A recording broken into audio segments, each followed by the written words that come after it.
going to go for a round two. He's going to go for the knock. Goes for the roll down. And he's spotted Serbiel. Looks for the clip, but he's not going to be able to get it. Jumps out instead, but goes down.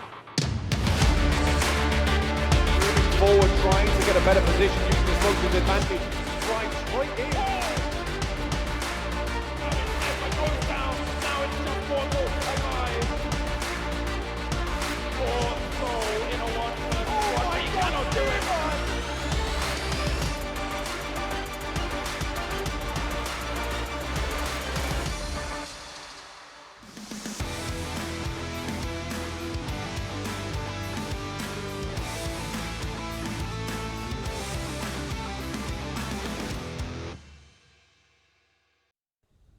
Hello everyone, and once again welcome back to PMCO 2020 Spring Split Pakistan Region Semifinals, and today it's going to be day number 4, so that is going to mean that the teams are going to start the next half of the journey of the semifinals, since all of them have played 8 games till now and 8 games are to go. My name is Varun Super Johnny John. Joining me on the desk, it's going to be Ocean Sharma, and we will be taking you through the action.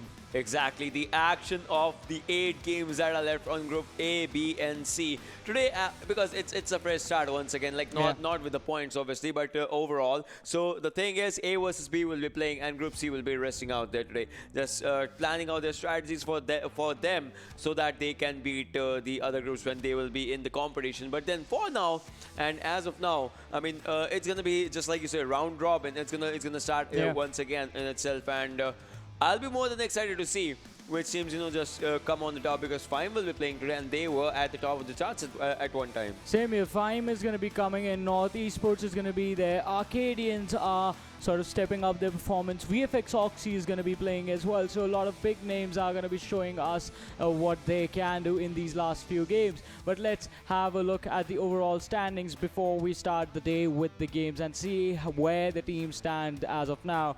Team NV is going to be sitting on the first position with 138 points for themselves with 2 chicken dinners. Freestyle on the second, 108. Fyme on the third. Team HFD on the fourth. Portal eSports on the fifth. LOU eSports on the sixth. NortheSports on the seventh. And Team Hellraisers had an amazing climb yesterday on the 8th position. But moving on, let's have a look at the next set of teams and see how they are doing. As 247 Gaming, they are having a drop right now on the 9th spot. Team Bablu made an amazing climb yesterday. So Bablu and Hellraisers, they were basically out of the top 16, but yesterday in a few games they have managed to make their way up here. But the thing is that the point difference between where Bablu is standing right now and this team on the 16th position, it's not that big. So they can be in some sort of trouble, but TUF is right behind them on the 11th, VFXOXY is on the 12th, H2E on the 13th, Arkadians on the 14th, Nexus team on the 15th, and Gaming Hub on the 16th. Yeah, and after this will be the teams that want to make their spot right now. I mean, F2D, 2X, Team RNG, R3D, Team Aqua, Rogue Nation, DFUZeOfficials, and FTF. So I like the thing that you just said, that you just told to us about the fact that Team Bablu and the differences out there of just a few points. And the fact is, Bablu will not be playing today. They are in Group C, exactly. So it's going to be Group A and B. So we can expect that by the end of the day, they will be thrown out of the top 16 if anything like that happens. And from tomorrow, it will be their fresh start, as well as it's always a journey to be, you are sitting behind a crowd. You need to make your way through the crowd to stand right in front of the crowd, and that some teams are doing it right now.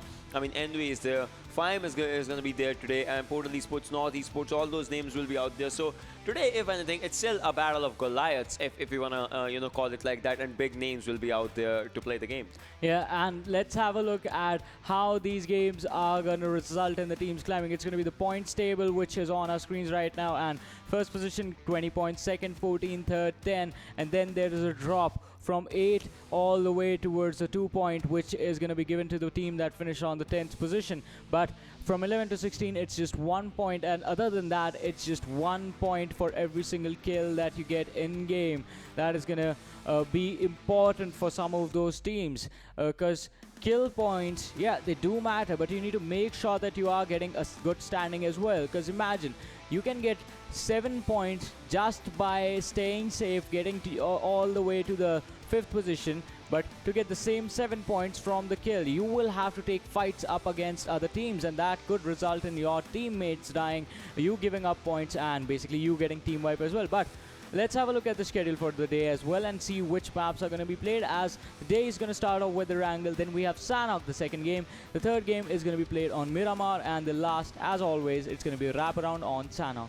Yeah, on Erangel. On Erangel, and, sorry. The thing is, I mean, it starts from Erangel, it just ends out there on Erangel. And groups A and B will be playing together. So let's just have a look at the squad rosters as well and see where the players and what the players are for today and what the teams are. Team Aqua will be out there. Fyme, Arkadians, HFD. So Arkadians and Fyme, they are going to be some two big names out there. HFD as well, Aqua as well. They've had good games. NortheSports, TeamvfxOXY, 2x, and F2D. So big names. I mean, F2D is out there on the 17th position. Yeah. They'll be climbing their way to the 16th. Even Aqua is out of the top 16, so even they will be looking to somehow manage to come back in the top 16 as well, because last time the performances was not that great. But let's have a look at Group B as well, because it's going to be Team NV, Portal Esports, and RNG and Freestyle as well. 4 of the strong performing teams in this one group.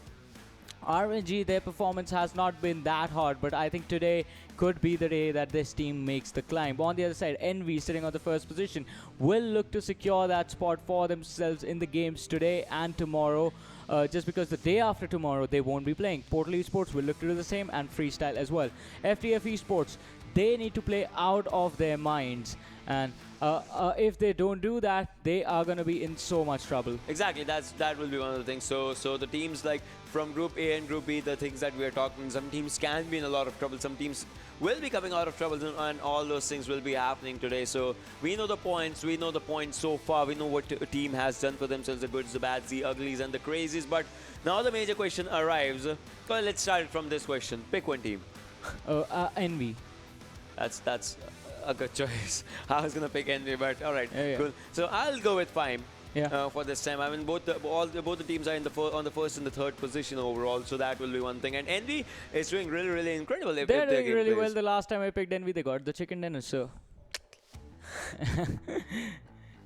Yeah, exactly. I am just playing my odds and my experience on this one, but I think NV, they are gonna look to actually maintain the sort of performance that they had, and at any given point, going into the finals on the first position is going to make sure that you have a good momentum, and is going to be such a confidence booster for the entire team. So to do that, to stick on the first position, I think that is going to be a priority for NV. Exactly, that's totally a point that we can just think about it. And NV, I mean, the teams in the top 4, they still can have one bad game, obviously, but then after that, they'll have to step on the charges and all those things. And talking about those things, you know, let's just actually dive into the game, ladies and gentlemen, because we will be in the plane in just less than 3 or 2 seconds or just 1 second or something like that. So we are in the plane, ladies and gentlemen. So my calculation, my counting was quite right out there. And from Milta Power to the area of Quarry and Gatka, Pochinki, Farm, Milta, Shelter Prison, Lipovka, these areas will be out there. School ruins. Georgopol, if you want to go, you can go. And Novo and Military will always be up for the grabs. H2E are dropping down.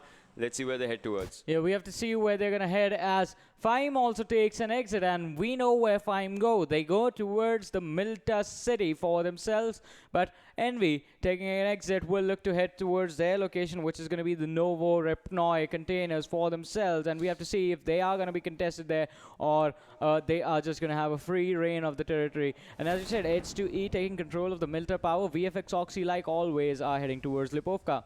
Exactly. Portal Esports going towards the military base area, and Pochinki School is going to be available as well, but we still have to see which teams are going to go there, and if any team heading there is going to be contested or not. Exactly. That's totally true out in this one, and we'll have to see like how it all goes right now. As you can see, the players and the teams, they have started dropping onto their areas, and they are going to be looking good for the fights out here, and early engagement just might happen in the areas, just like I mean, Fyme is totally good in the area. PES as well, like PES is going for the split military drop, and look at the circle.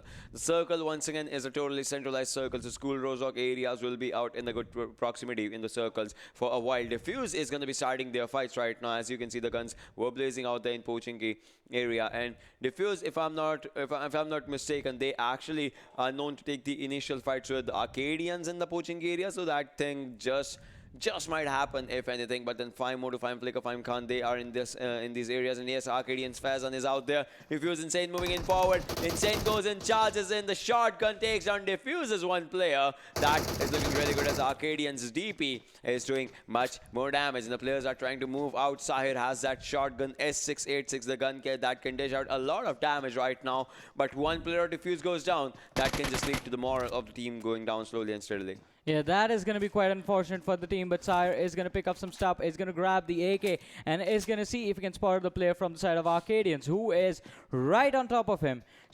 But Faison is going to drop out of the window, and now Ash and Faison, 2 versus 1 situation. Can Sire take this fight? Ash is going to be spotted out, but he goes into the kitchen and is going to be quite safe. But Ash now is going to try to take the fight. The free fire actually kicks in, and Sire takes a lot of damage. He gets the knock. 1 versus 2 situation. Faison is still standing, but he's going to be knocked down now. Oh, he survives for longer than unexpected as Ronnie comes in. Ronnie is going to get the finish on this one, but the other 2 players from the side of Arkadians, they can come in and get this triple kill for themselves, as Leon is going to spot out the player with a shotgun in the corner of the room, and the information is going to be given away. Although Leon has taken a lot of damage, he can still go in along with Taha and finish off these players from the side of DFUZ. And Tala from the long distance is going to be like, I don't even need to go in. These 3 kills are just ours.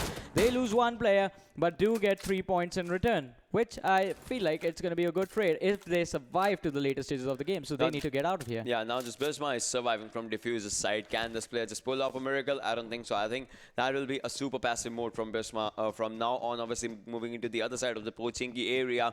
Going to the other side, avoiding all the fights, because this will be the first team. I mean, all the 4 kills, 5 kills that just happened in this area. 3 players from one side, 1 player from the other side. So the fights have happened out in this area only, and all the players being lost out in the Pochinki area. So far, that's the only place where the action was. And if you just look at the minimap, this is the area where the circle actually just, divides the white circle and the blue circle that will be coming. So, I mean, RNG can actually have a really good fight if they want to, gatekeep the first circle with the teams, but then teams will have a longer area of rotation. Envy, on the other hand, out in the area of Novorupno is starting to go for the loot, but then 10 seconds more, and then they might have to make a move towards the circle. Yeah, now the teams are going to start to rotate towards the circle, as in 4 seconds the blue zone is going to start to kick in. And even though it's going to take a while to actually get here, the teams are going to look to find those safe locations inside the circle and see if they can actually stick around for a while. Because as we say, getting to the center is going to allow you to rotate in every single direction a lot faster. Not faster than the teams that are already going to be in there, obviously, but faster than the teams that are still going to come in. And you can go towards the edge of the next circle and gatekeep the teams from coming in. Those are just going to be kills that you can get quite easily. But on the other side, let's look at this. TUF up against RNG.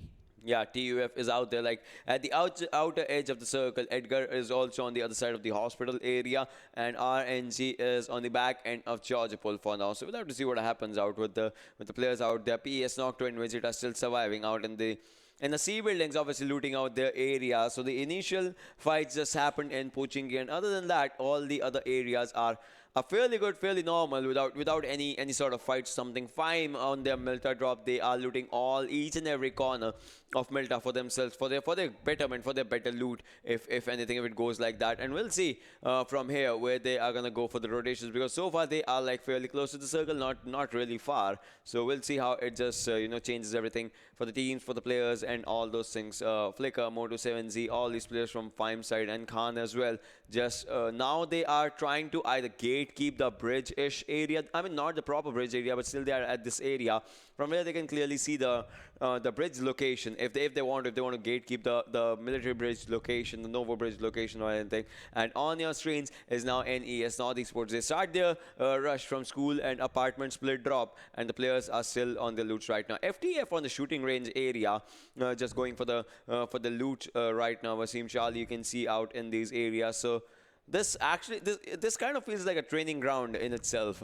Yeah, it is sort of a training ground, but another team is going to be on our screens. It's going to be the squad of Aqua, who are rotating in from the Gatka situation. And since the circle is centered around Rozok and School sort of a situation, they will look to move in towards either of those two places to see if they can actually get a safe compound in there. And TUF and RNG present in the Georgia Pool City, I think they will have an easy rotation. I think the team who wins will have an easy rotation. That's totally true. The team that will be winning out, they will be having easy rotations. HFD moving into the ruins area for themselves. We'll have to see how it just changes everything for the players, for the teams, and themselves for now. But so far, it's like so good. See, ruins area, it's always a barren land, if anything, and players, I mean, not doing much of a fight right now, not engaging much in the fights right now, which seems like a really, really good thing. RNG also in the Georgia Pool area, right next to TUF, but no fights are happening. It seems like a good thing. It's like that calm before the storm scenario. Yeah, it is the calm before the storm, but I think RNG, as they get into these vehicles, they will look to move in deeper into the circle. But on the other side, another interesting thing that you will notice when the minimap is up, it's going to be the sort of wide split that has happened by the players from the side of VFxOXY. So one player in Stalber, one in Kameshki, one player, Teen Wolf, almost went towards, like he was in Lipovka, and then it was just one guy in the middle of Kameshki and Lipovka. But now the players are going to group up, and now they are going to start moving together in towards the Stalber situation where Reaper is already holding his ground.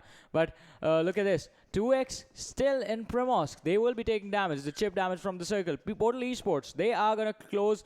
They are going to make their way in towards the circle as well, but the players on the military island will be taking a lot of chip damage, including the players from the side of Envy. Exactly, like the damage stats will not be the good with those players. Obviously, that's going to be like one of the things that is going to happen out there in all those scenarios. But look at this, F2D's Mafia still out in the compound, and he is surrounded by the players out there, the players that are moving in, just wanting to have this one kill. Aqua's players just moving in, takes him down, and easy finish, and easy kill coming to Aqua Faddy out there. Yeah, quite an unlucky situation, being isolated from your entire team.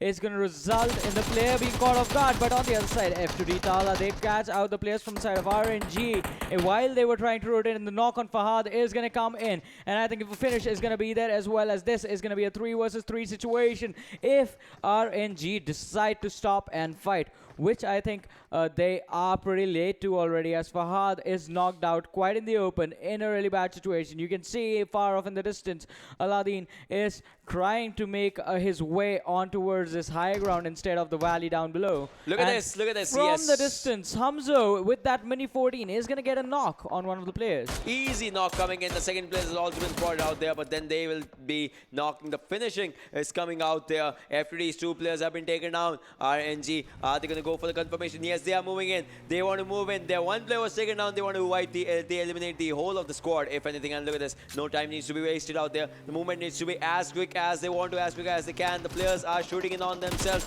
That is going to take them to a rightward rotation, and the cover fire was coming in from one of the players, but this is just going to lead RNG. I mean, it's their loss right now. No doubt Mafia was taken down. On the other side, Fyme Khan has also been taken down. Fyme Flicker as well, as HFD is going in for a fight right now, and the fights are happening out somewhere. And look at this. But Saab can take the Motu with this grenade. 1 grenade can actually take down the players out there. Motu has taken a lot of damage right now, and HFD moving in forward. Motu, can he survive for his team? Can he save his team from the catastrophe, as the players of Fyme have been taken down? 2 players is going down. A grenade kill is coming in. Fyme Motu has also been taken down.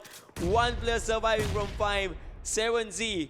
How far can he survive is going to be a big question, as Fyme is losing its players. Yeah, one after the other, all of the players were killed off. And now 7Z, he's going to be forced to just run away from this entire situation. I picked up Fyme, and why is there a caster's curse with me? I don't know. Okay, just, you're a bad analyst. Thank you. Thank you. I love you too, bro. All right. So second airdrop has the AWM. You can see the 8 times scope. So this is going to be a really good one. And PES Khan is right on the underside of this airdrop. So Portal eSports. All right. Should I pick Portal eSports now? Yeah, I think you should just stop picking teams in itself entirely. I think you should avoid picking teams now. All right, let's not play this game anymore. It's no fun now. It's actually turning into a depressing game for me right now for some reason. All right, 47 is out there. He has taken some of the damage out there. FTF Charlie is still trying to spot the players out on his area. Umar can spot the players. This is an interesting thing. See, you can spot the players, and do you know actually the player spotting, it comes in from the fact that you can either hear footsteps if the players are close, and either you can obviously you can use the scopes and all. But actually, the research actually PUBG's research actually just came out that ping does not matter in spotting out players. No. In the fact that sometimes people say now that the player with a lower ping has a good advantage. It is called Peaker's advantage. It's called Peaker's advantage, yeah. But then there was an article I was reading, and it actually shows that ping actually does not matter as much as your gun skills matter sometimes. Yeah, you can deal with Peaker's advantage if you are good at predicting people, if you're good at reading people, and you know. I know some people with enough experience, like Krat, one of those guys who has so much experience playing shooting games that he can predict exactly where the person is going to pop out from. And he already has his gun ready over there. But on the other side, it does take a lot of skills to get over in those situations and to reach at that level. Exactly, that just comes out there. But look at this. Look at this. The circle is on the Rozhok and shooting range island side. So it's 50% on this area, 50% on that area. So we'll have to see where it just takes the circle marks its shift right now. So as of now, the players are stuck in the side of Rozhok and or the other side of the island, and they are just trying to spot the players. Take them out. 2x still taking up a fight with the blue zone, if anything. And Aqua, they've had one kill. Aqua still playing with the 3 players. Obviously, the 3 players are wreaking havoc, if anything. But then they need to secure a good place in top 16, and they are just trying to work for it and go for it if they can. Aqua Hamza still trying to spot the players out there. H2E with all the 4 players surviving on the downside of this race of the house area, this squad house-ish area. They are on that side. We'll have to see if the players, just go up with the fights, because as of now, even with the 13 minutes and 30 seconds mark, DFUZe was the closest team, and once again, Fyme and DFUZe were the 2 closest teams that have just one player left in them. Otherwise, no squad has been eliminated right now. Yeah, no squad has been eliminated. Still one single lad surviving from a few of the teams, but 54 players in there. So a lot of players have gone down already, but 13-minute mark, still pretty early to call out anything and see if anything is going to come in. But this player, Arkadians Ash, he has 2x officials coming in his direction. The bike is going to be spotted, but the shots from the DP are not fired yet. And he's being careful, but now they are out in the open. And now I think he's going to start the engagement. The spray, can it connect? Can he get a knock on the driver? He does so much damage, but the knock is still not going to come in. Almost one more bullet would have. Look at this. He sprayed on one guy, and the other one was just sitting out there on the sidecar and was like, nope. All right, the driver is getting shot. No worries for me. That was just one thing that happened. Wires almost with just one bullet surviving out there. I mean, if it would have been one more bullet, it would have been a bad thing. Envy Deadshot also goes down in the fight of their own. So this can be one thing. Envy Deadshot will be taken out here by FS Baba as Envy lose one of their players right now. Envy's 2 more players are out there. I think they can be in a bit of trouble because Envy is out in the open. Envy Epsaw needs to heal. He needs to heal. He has been spotted as well. So Envy will have to see if Envy just, goes for a comeback right now in this Rozhok area, or will Envy be surrounded from all the sides, because there are 3 directions, and from all the sides, Envy's players are being shotted as Moise also goes down. It's time to throw up a smoke psych, because that will be an important scenario out there. You cannot revive out in the open, but Saab as well is trying to spot the players, take them out, and 60 damage has been given out there. The vehicle will be out there for the covers, as Psych would like to go up and pop up a post-it right now. Envy is almost in a bad spot right now.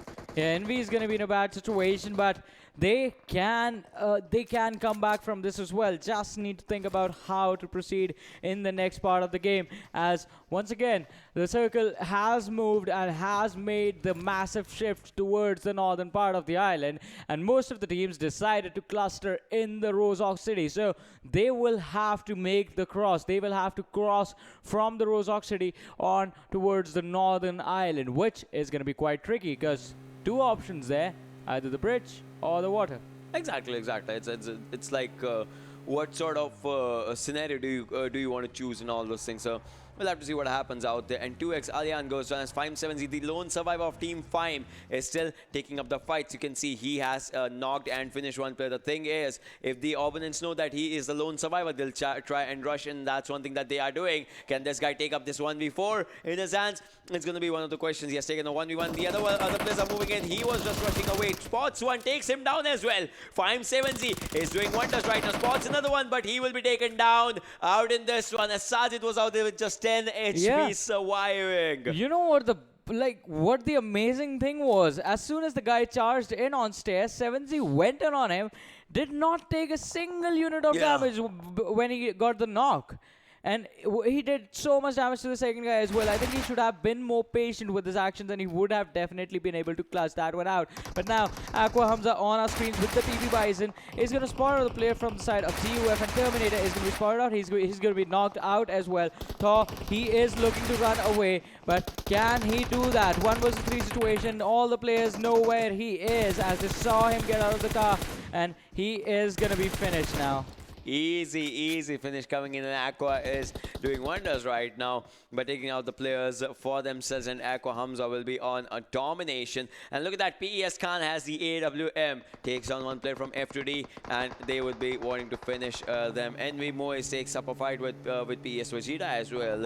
And out here, look at this, FTFxEsports spotted one of the players. Will they take the fight or not? That's going to be one of the things. As FD Motors also goes down, as out here TUF Venom still surviving, still just sitting out there, still just snaking out in this area. They can be taken out by FTF or Aqua from the other side, because Aqua is just spotting players incredibly. Okay, so Basim over there needs to stop moving. Yeah. The movement can be noticed, and him and the player from the side of TUF, they were in a similar situation. But look at this.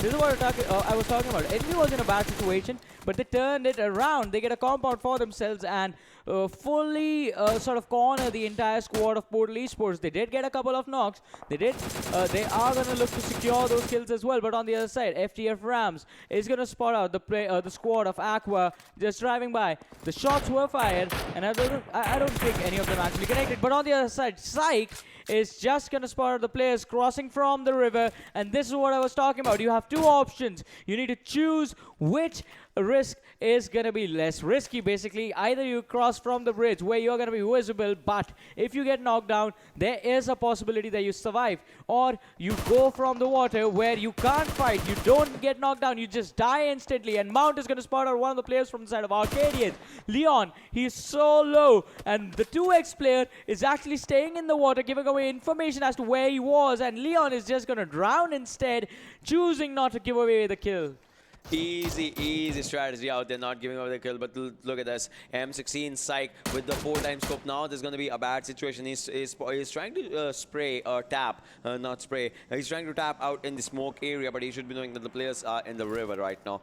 FTF with the two players out there with this vehicle as their cover, still just sitting out there in that area. The circle has had a proper northern shift, so the players in the Rosedock area, they need to move in. Envy needs to move in as soon as they can. The airdrop number 4 has the AUG, has an AR extended quick draw. That's a really good thing. Aqua Hamza once again spotting out the players, and Aqua with all those 3 players surviving, they are shooting the vehicles out there, and they are still trying to take down the players. DFUZeOfficial goes down as DFUZe's players are still surviving. Look at this. F2D Umer, he has spotted the players out there. He knows that there is a full squad out in that area, but he has been spotted. The location has been compromised. This should not have happened out in this one, but it did. And a Molotov just comes in. It will be missing up its mark right now. Umer will be taken down by the Molotov. Obviously, the guns did the damage, and Molotov actually just finished the game. Yeah, the Molotov is going to make sure that the player is not going to be there any longer. But look at this. Now, he's going to be in trouble as the players from the side of ROG are going to spot him out. RNG, they spot him out. And Buran, he is going to be stuck in this one shed, because as soon as he goes for the peak, as soon as he goes for the trade-offs, he is going to be taking so much damage. Another player from his team, HFT, is going to be making his way in here.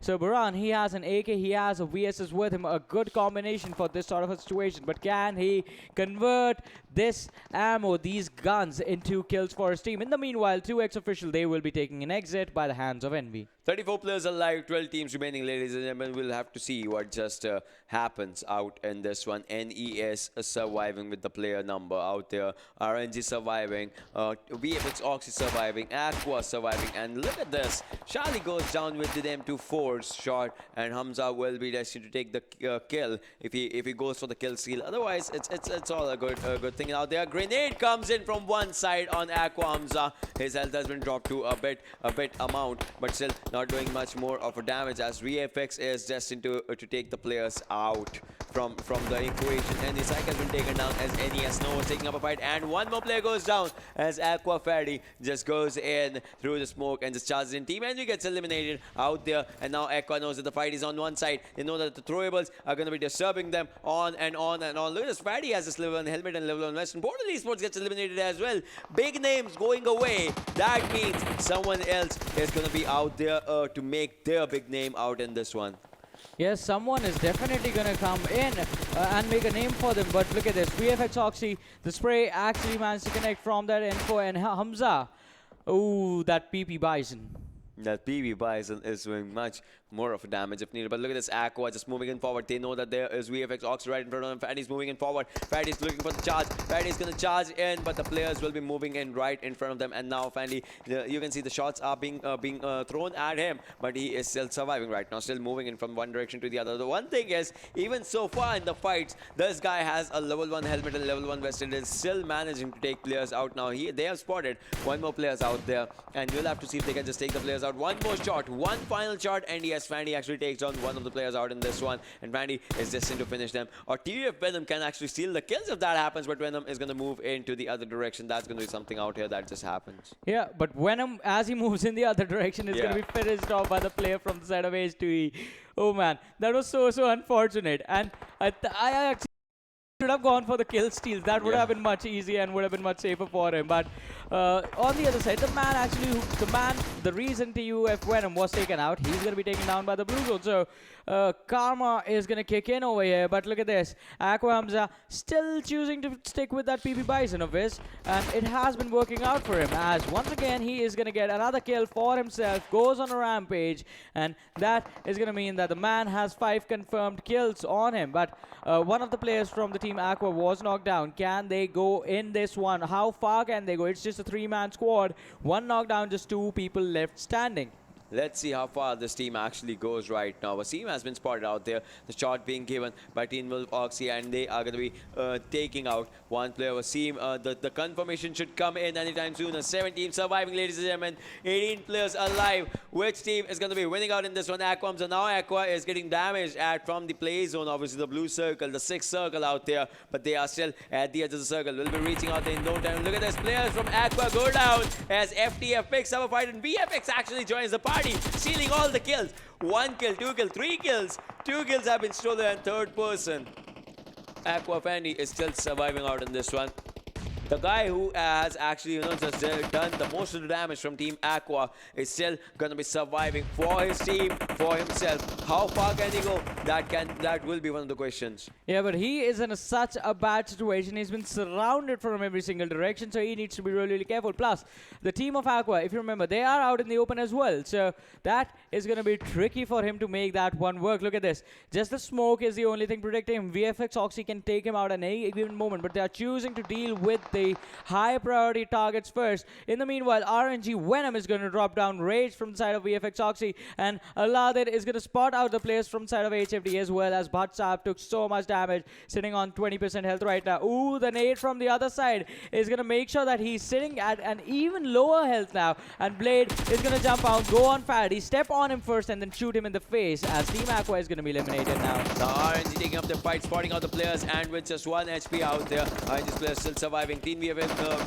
Wolf, you could see, had the AUG but could not do the damage out there. 16 to be eliminated, was out right in front of you guys. Now 5 teams surviving, 12 players remaining. Which team is going to be winning out this one, as a circle is out there on the other side? RNG needs to move in 100 meters, 77 meters to be precise, inside the circle right now. You can see HFD, RNG, H2E, FTF, all big names out there. H2E as well.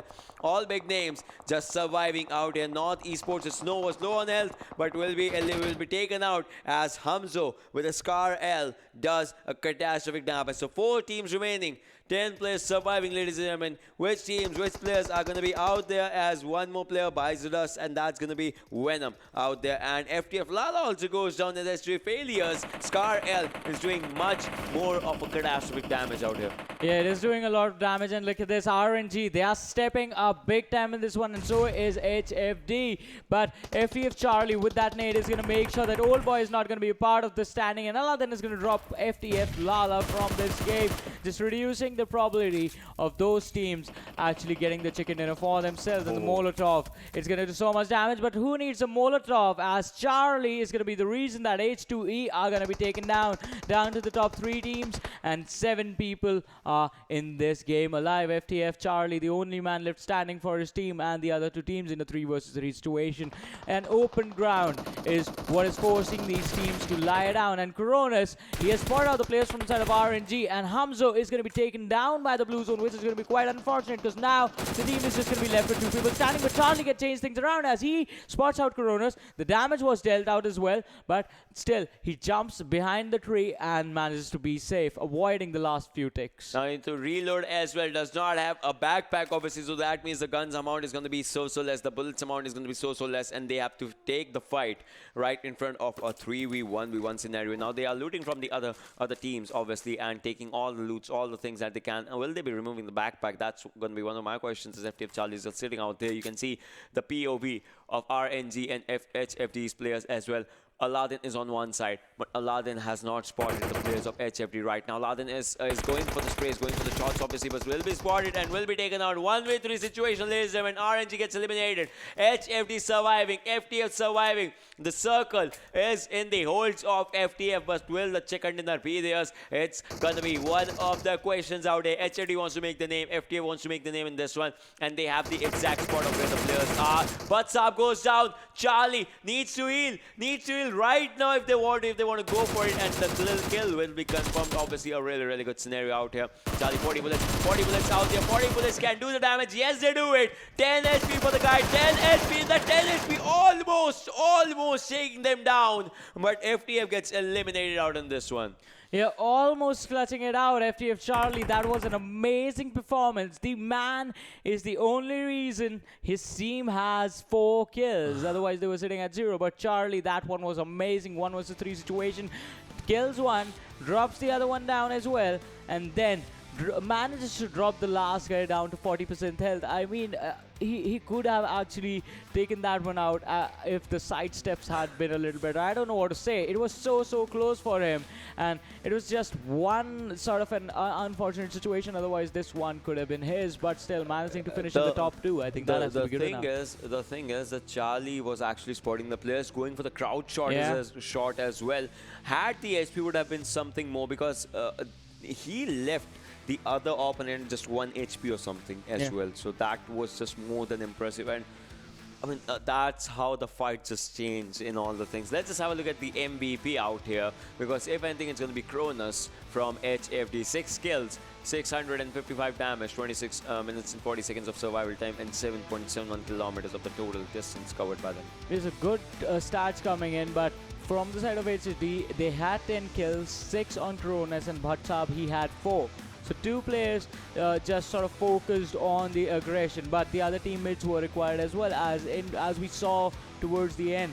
One guy had to be a distraction to spot out where Charlie exactly was, or they had to pull out some shots from Charlie to distract him, and the other 2 people would go in and shoot on him. That is exactly what they were trying to do, but Charlie somehow managed to outsmart them and drop down 2 players instead of 1. So for a moment, I think even HFD would have thought, did we just bite off more than we can chew? Probably, but that would have been like one thing. We saw the MVP. Let's have a look at the top 5 players who had the impact out in this one, as the names are going to be out there. Cronus obviously making its way. Aqua Hamza with 5 kills. 5, all of them came from Bison.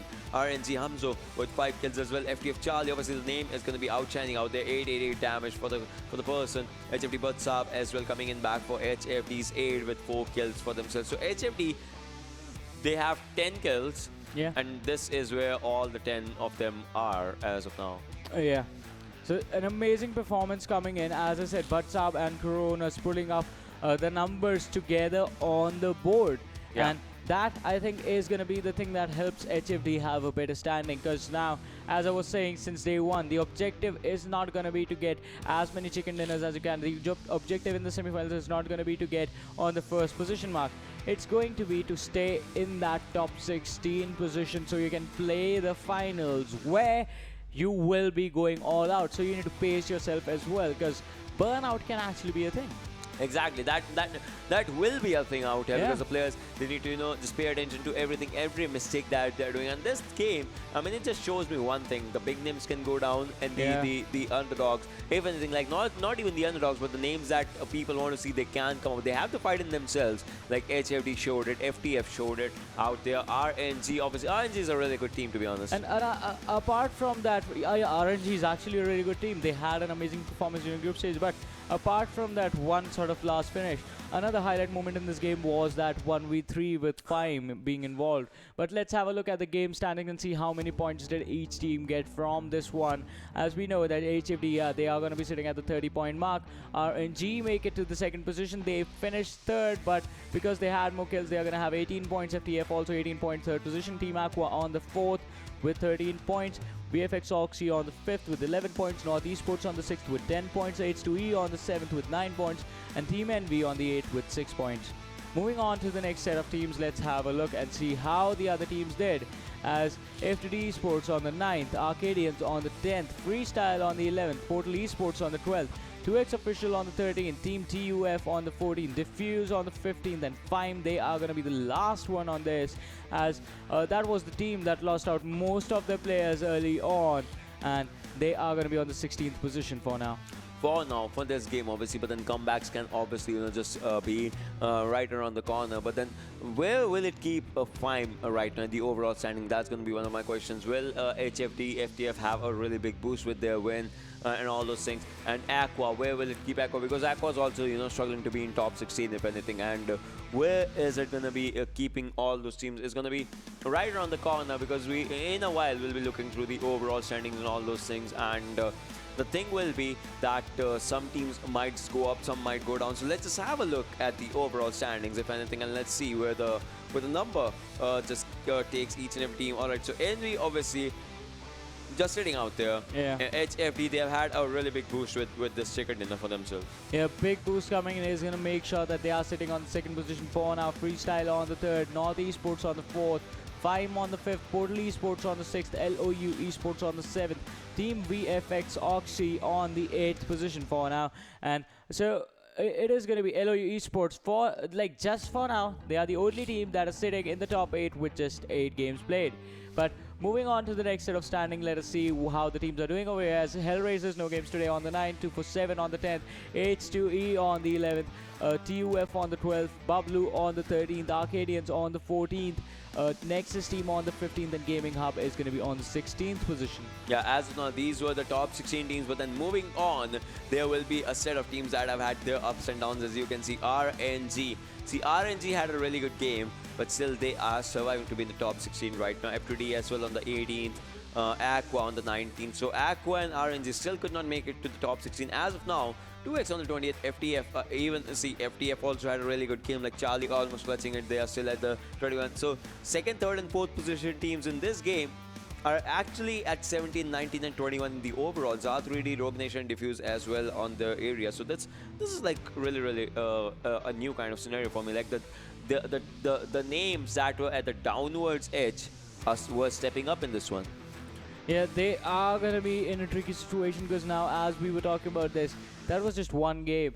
You still need to have a consistent performance to move in towards the top 16 and have a good enough standing in the top 16 so that when you're not playing, you don't get kicked out. We talked about this yesterday. I think Hellraiser have already made that happen, since they were sitting on the top 8. And when Hellraisers come back in, they can once again look for the consistent finishes and secure their spot towards the final slot. But for now, let's have a look at the kill leaders for the overall and see who all are going to be there. As NB Psych, he did take the first position spot for himself recently. 22 kills for him. Deadshot is going to be on the second with 21. Freestyles Baba is going to be on the third with 17. Bhatsa from HFD after that game is going to be on the fourth position with 17 kills as well. Fyme Motu is going to be on the fifth with 16 kills. But moving on to the next set of kill leaders, RNG's Hamzo is going to be on the 6th with 16 kills. HFD's Coronas is going to be on the 7th with 15 kills. Next is NortheSports. Sensi is going to be on the 8th with 14. LOU eSports Ghost is going to be on the 9th with 14. Next is Hunk is going to be on the 10th with 14 kills as well. As of now, like from 21 to 14, these are all the kills that have been out in the banks of each and every player out there. But Envy obviously leading the charts out here. Yep. And there's one more region where the kill count is like 57 for an individual player. That is just more than impressive. Let's see the teams out here also and just bring out 1 or 2 games that are very much needed like this, and maybe just, you know, top the charts once again. Yeah, maybe they can go for the topping the charts, and Envy has been doing that for a while now, but we still have to see, can they keep this going, or are they going to be kicked off that throne? And after the kill leaders, let's have a look at the damage dealers as well and see, is Psych is just going to be taken over by none other than his teammate Deadshot with 4005 damage. Psych is going to be on the second with 3772. Amer from NortheSports is going to be on the third with 3260. Freestyle Baba is going to be on the fourth with 3070. And fifth is going to be HFD's Bhatsa with 3047. Yeah, as of now, these are the top 5 damage dealers, if you will, and Deadshot is lead. So on one side, it's Psych that is leading Char, on the other side, it's Deadshot. But will they be leading the next matches? You never know. Yeah, only time will answer that question. But for now, we'll be taking a short break. You guys don't go anywhere. We'll be right back.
Hello everyone, and once again welcome back to PMCO 2020 Spring Split Pakistan Region Semi-Finals. We are done with game number 1 for day number 4, and now it's going to be time for game number 2. My name is Varun Super Johnny John, being joined on the desk by Ocean Sharma. Yep. Cool. All right, so Sanhok, right? You're like a turntable, right? You get stuck in the middle. Wow. Yeah. So Sanhok. So the thing about Sanhok that actually intrigues me a lot always is that there are 3 islands. Let's just call it 2.5 islands because Camp Alpha, no one goes out there. So people have been going there so far. Like for the past 3 days. The past 3 days. Past 3 days. So it's like a new dream destination for the players. People started going there because the circle was there, and after that people were like, this exists. Yeah. All right, cool. I've never been here before. We found what something. What is this place? We found something out in this one. But then, coming back to the game, ladies and gentlemen, previous game was really good by HFT, obviously having the second chicken dinner. FTF Aqua just stepping up to their marks. 17, 19 and 21 position in the overalls for themselves, but will they be making their mark in this one? Because the Sanhok's game is live, ladies and gentlemen, right in front of your screens. It will be coming as we are talking about it from Mognai to Camp Alpha. Oh wow, yeah. We were talking about the circle being there, but the plane is also going to be there as well. But look at this. A lot of teams have gone for that early exit, and that is just going to change the entire situation because okay, so earlier an interesting thing happened when you and I were casting a different region as well, wherein Hathin was one of the places that was left empty. Teams like to go to Hathin. It's going to be a downward rotation or basically an easy rotation straight into wherever the next circle is going to be. And no one's behind you, so there's no need to fight. But like Khatun was left empty, Freestyle is definitely going to go there. Diffuse are taking the Camp Alpha for themselves, so they are going to be uncontested. VFX, look at this. That is a weird thing now.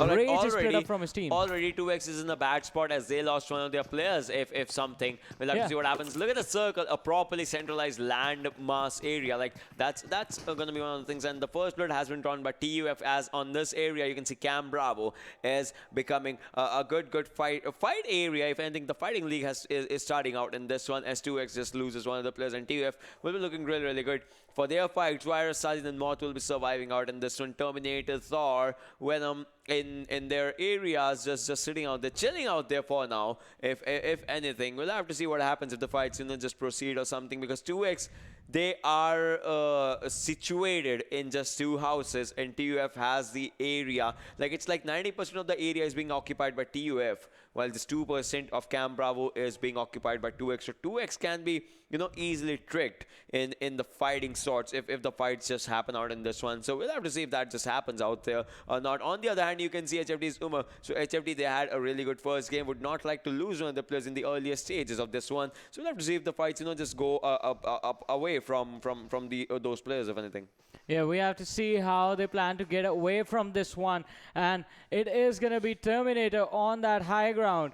But Virus, he's going to take a lot of hits from behind as the players, they have a wraparound for themselves. And while Virus is going to be knocked down, can the finish come in as well as 2X? They are going to be in so much trouble. One player already taking an exit, and the other one is going to be knocked down. So 2 versus 4 situation is going to come in from their side as Edgar is closing in slowly and steadily, and he can get a finish. Oh, Sajid, he spots out Thor out in the open. That was a bad rotation, but Thor turns it around. The knock is going to come in on Edgar instead, yeah. That was something that has happened out in this one. So we'll have to see how the fights actually go, and you can see 2X, they were in the bad spot. Now see, it is even worse, and 2X becomes the first team to be eliminated, ladies and gentlemen, out in the fights, in the earliest of the fights, and no one expected that one.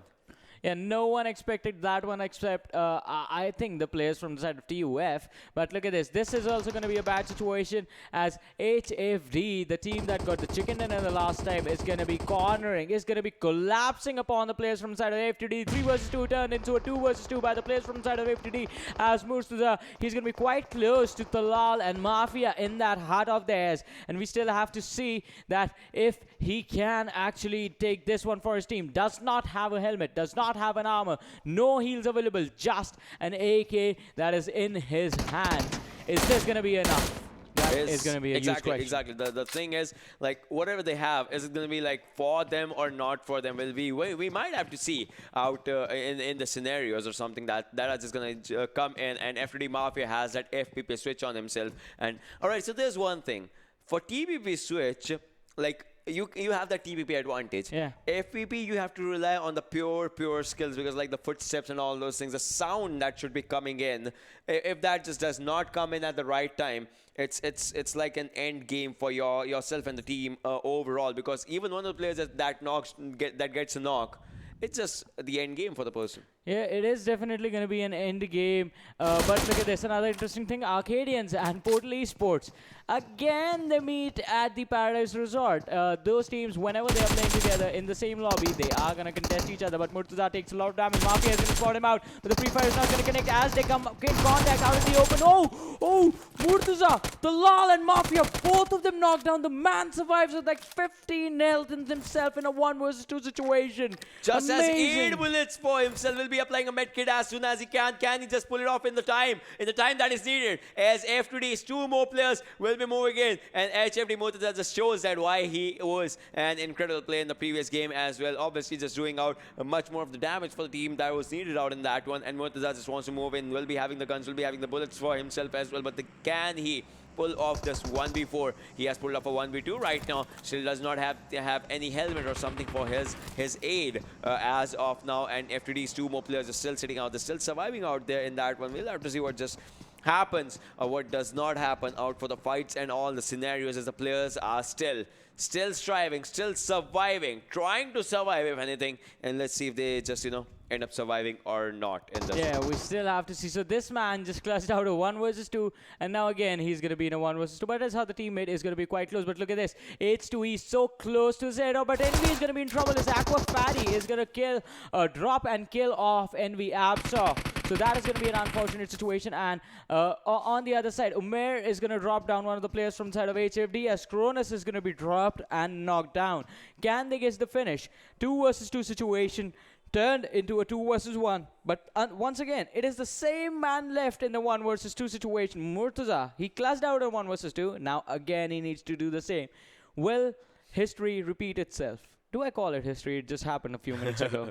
Will the last few minutes just repeat itself? That can be like one of the phrases out there. Arcadians, on the other hand, just sitting out there, and PES was slowly and steadily just moving towards them. HFD Murtaza still sitting. HFD Murtaza still surviving out there, does not have a helmet anymore as of now, and is going to be putting up a smoke. He needs to revive his teammate.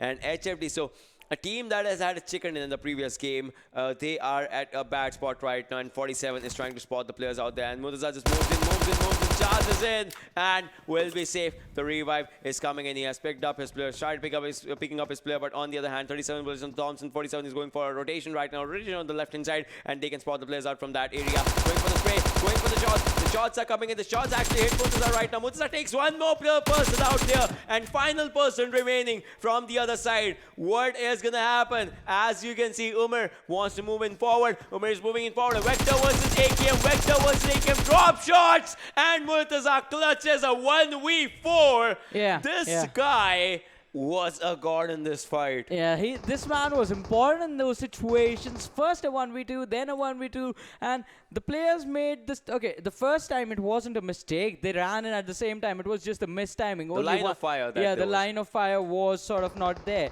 That was the first time. This time it was a mistake. They gave him separate 1v1s, which are more easier to fight in than a same 2v1 situation. Should not have done that. You had the numbers on your side. You can go in together.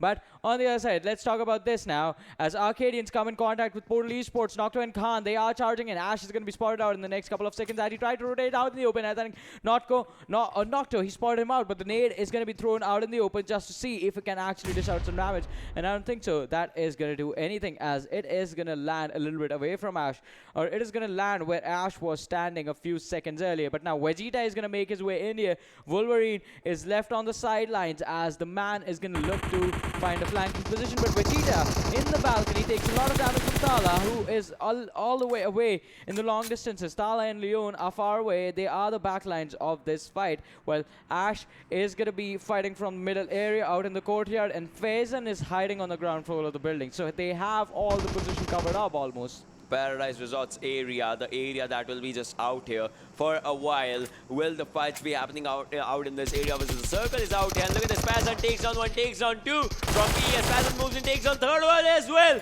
on just 1 HP. He takes down 3 players. How is this like? Is this what? 1v3s, 1v4s, everything is happening on in this one. Wolverine will be the last man surviving. PES, it just changed everything for them in just 1 second. How did Fazan go for this one? I mean, no words, pure skill is what he just did right now. Drop shots and takes down 3 players from Portal eSports. Khan is still surviving out there. I mean, he needs a revive. The clock is ticking on him, and now Fazan, we have seen what this guy can do on 1 HP. With just 75 HP, I mean, he can just drop down a lot of more players out there. Og with the extended quick draw AR in the second airdrop. Let's see if someone utilizes this in this one. Yeah, let's see if someone can get that gun in their hands and make it count where it exactly matters. But the last player from the side of Portal eSports, Wolverine, he's going to be forced to run away as all the players from Arkadians actually come to where he was a little bit earlier, and they try and see, okay, where's the last guy? Let's just get a squad wipe on us. Khan, he's going to bleed out slowly and steadily as the kill is going to go to the players of Arkadians, and Wolverine is just not going to want any piece of this squad who are in here to prove a point, who are in here to make sure that the standings are good and that they make it into the finals where they can actually contest the spot for the World League. Exactly.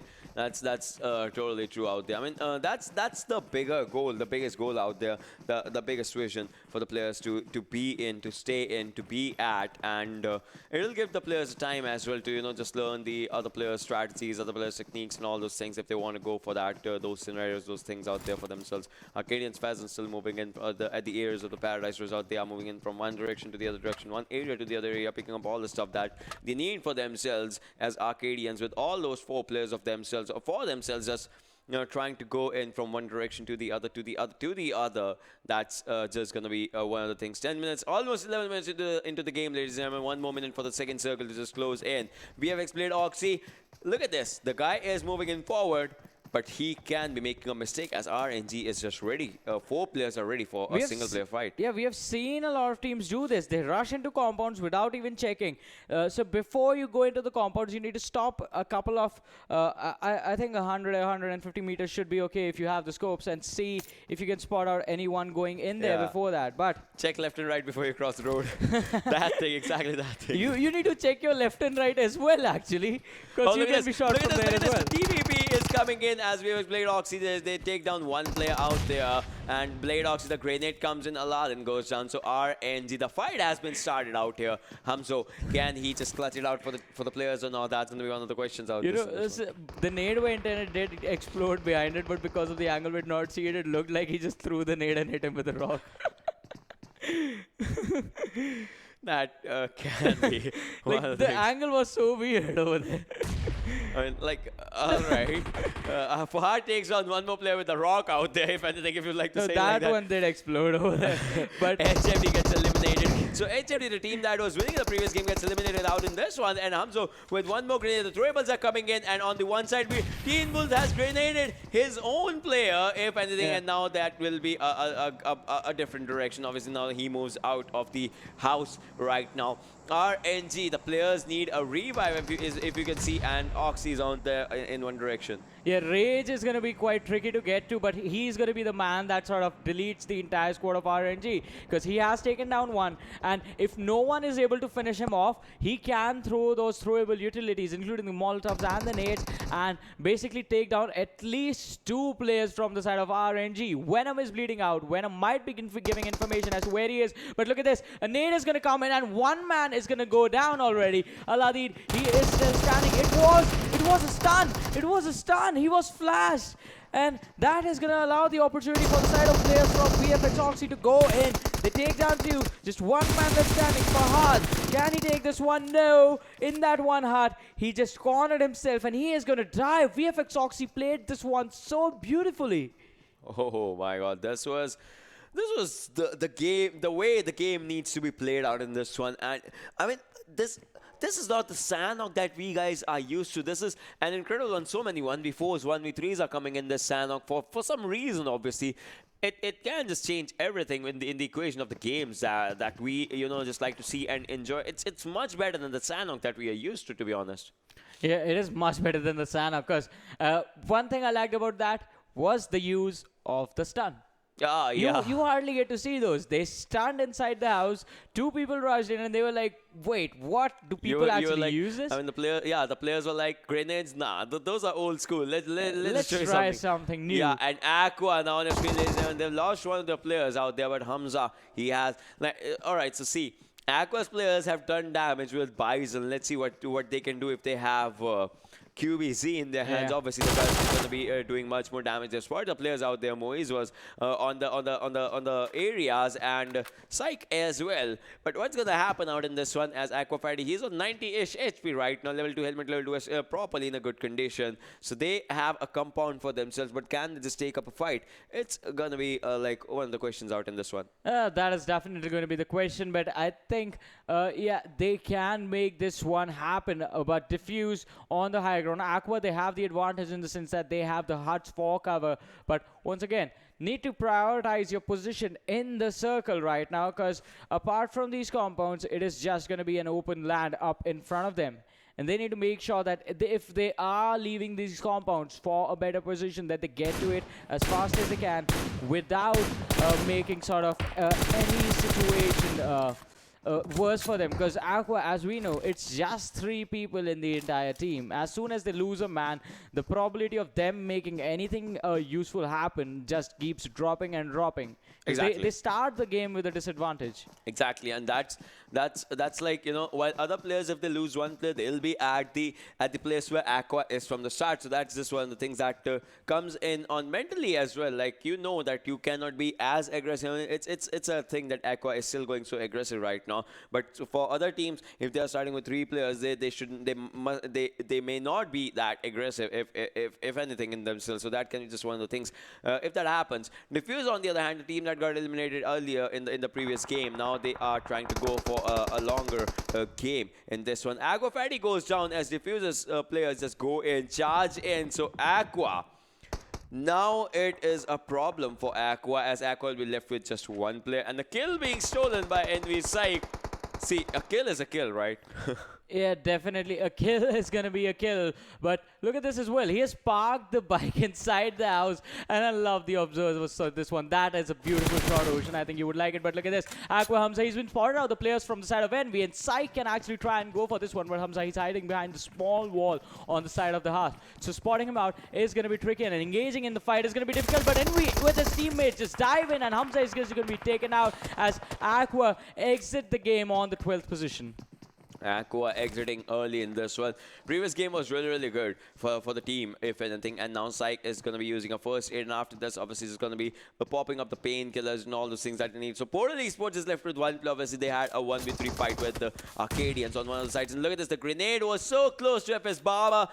His health is actually on a lower area. Arkadians, they are taking another fight right now. This time, it's going to be with FS Fazan with 1 more grenade. 1 more good grenade can just take the players down. And yes, it does. Fudrutsu goes down. Baba goes down. As Arkadians' Fazan will be given the title of a Grenadian. Now, Malik is the lone survivor out there. Malik is throwing smokes right now. 1 more grenade. 1 more grenade to rule them all. Will this be the grenade out there? Will it burst out in the right area? Ooh. It was a bit short right now, but still the damage has been done, as FS will be losing the 2nd player, if not being revived on the rightest time, as Fudrutsu is moving in forward. Will it be touched in time? I don't think so, as Fudrutsu will be taken down. Malik will be taken down, as well as Fyme joins the party right now, and Malik has been taken down. So Fyme versus FS versus Arkadians, and FS is in a sandwich situation out in this one. Yeah, FS, they are going to be in so much trouble. And Arkadian fares in. Oh!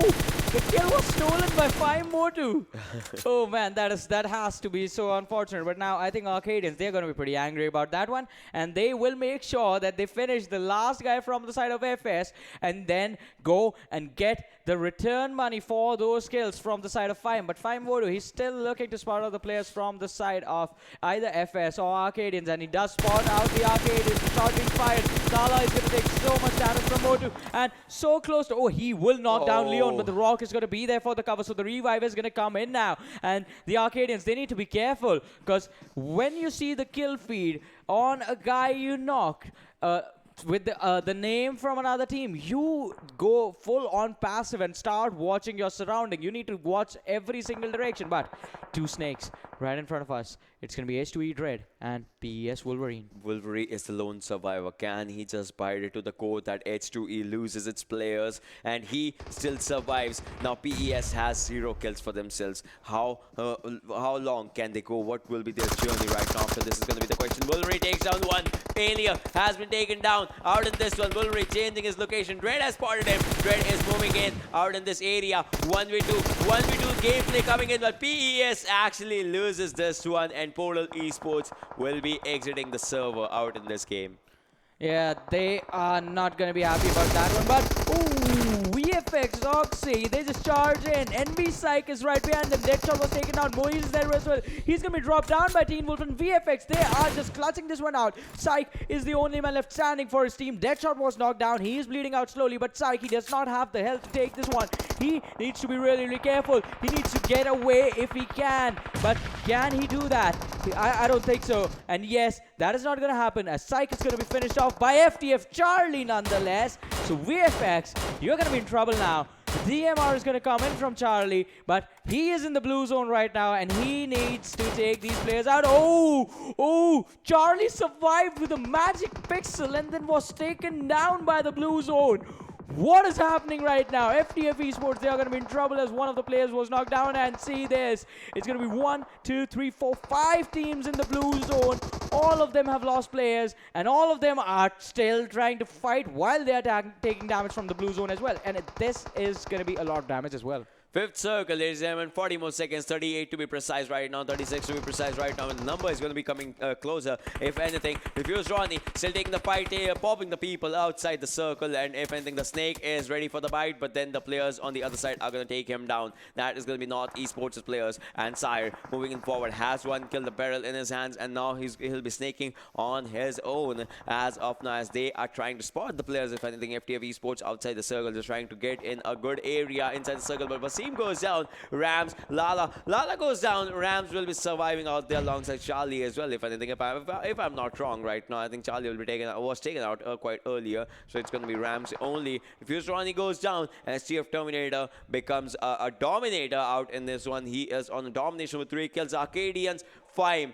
2 teams that are surviving with good amount of people. Other than that, VFxOXY is also a team with 3 people in their hands right now. 3 teammates surviving. Freestyle gets eliminated. TUF and FTF and NortheSports and Diffuse are going to be in a bad spot as they have 2 and 1 player each. And TUF actually gets eliminated out in this one. Yeah, TUF taking an early exit was well. We are down to the top 6 teams in this game. 16 players alive. And Arkadians finally stepping up big. They have 6 kills for themselves. TeamvfxOXY, they have 8 for them, but down 1 man. And VFxOXY, they're going to be troubled as FTF. Rams is going to spot the players, but Rams is going to be taken down in an instant. And that is just going to mean that the team is going to take an exit on the 16th position, down to 5 teams, 15 players. But this circle, out in the open, there are going to be those corners of bridges, and NortheSports somewhere is going to spot one of the players from side of Arkadians. Now is going to be taken out. Ash is going to spot as well. Leon has taken some damage. He's been dropped down to 50% health, but still Arkadians, 2 players are pretty healthy, and Thala is going to get a revive in a minute. But NortheSports,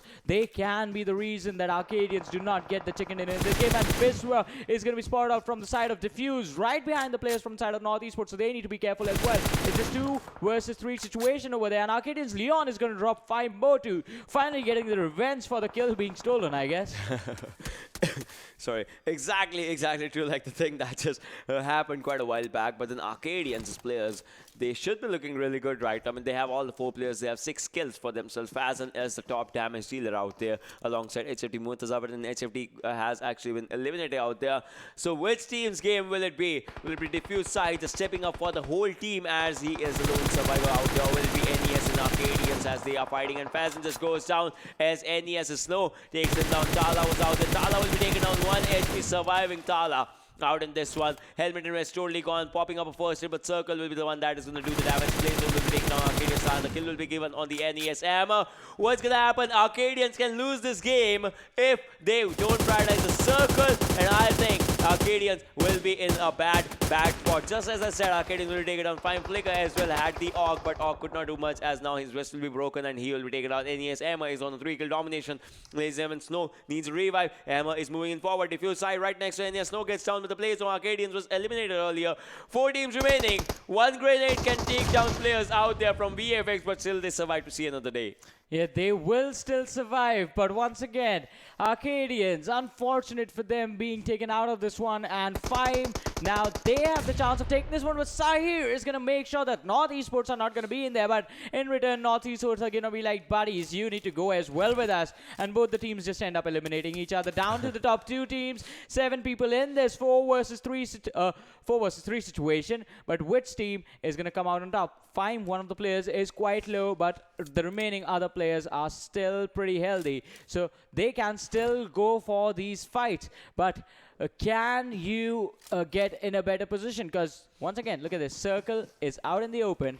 And right now they have some covers. If one of these teams decide to move in, they are going to be spotted out and they are going to be finished off. And as Fyme actually take the positions down in the center of the circle, VFXOXY, the blue zone is coming in. They need to move now. There's going to be the small ridge down in the center, and this is going to be the point of fighting. That's going to be the line of control now. Can they fight this one out? The utilities need to be thrown out. You need to throw your smokes for cover, but no, both the teams have decided that this should be an open fight as Rage has been left behind in the blue zone, and he is going for the heals again and again and again. How many does he have that he thinks he can go for a heal battle? But was that a nade? Was that a smoke? That was a nade. It misses its marks, and Roxy is still going to manage to survive. Rage now comes into the circle, and he is the Molotov being thrown. A Flicker, he barely managed to stay out of it. The damage is not going to be there, but Flicker still has been dropped down to 75%. Khan is also quite low, but to have this part of the players from the side of VFXOXY, that is going to be the question.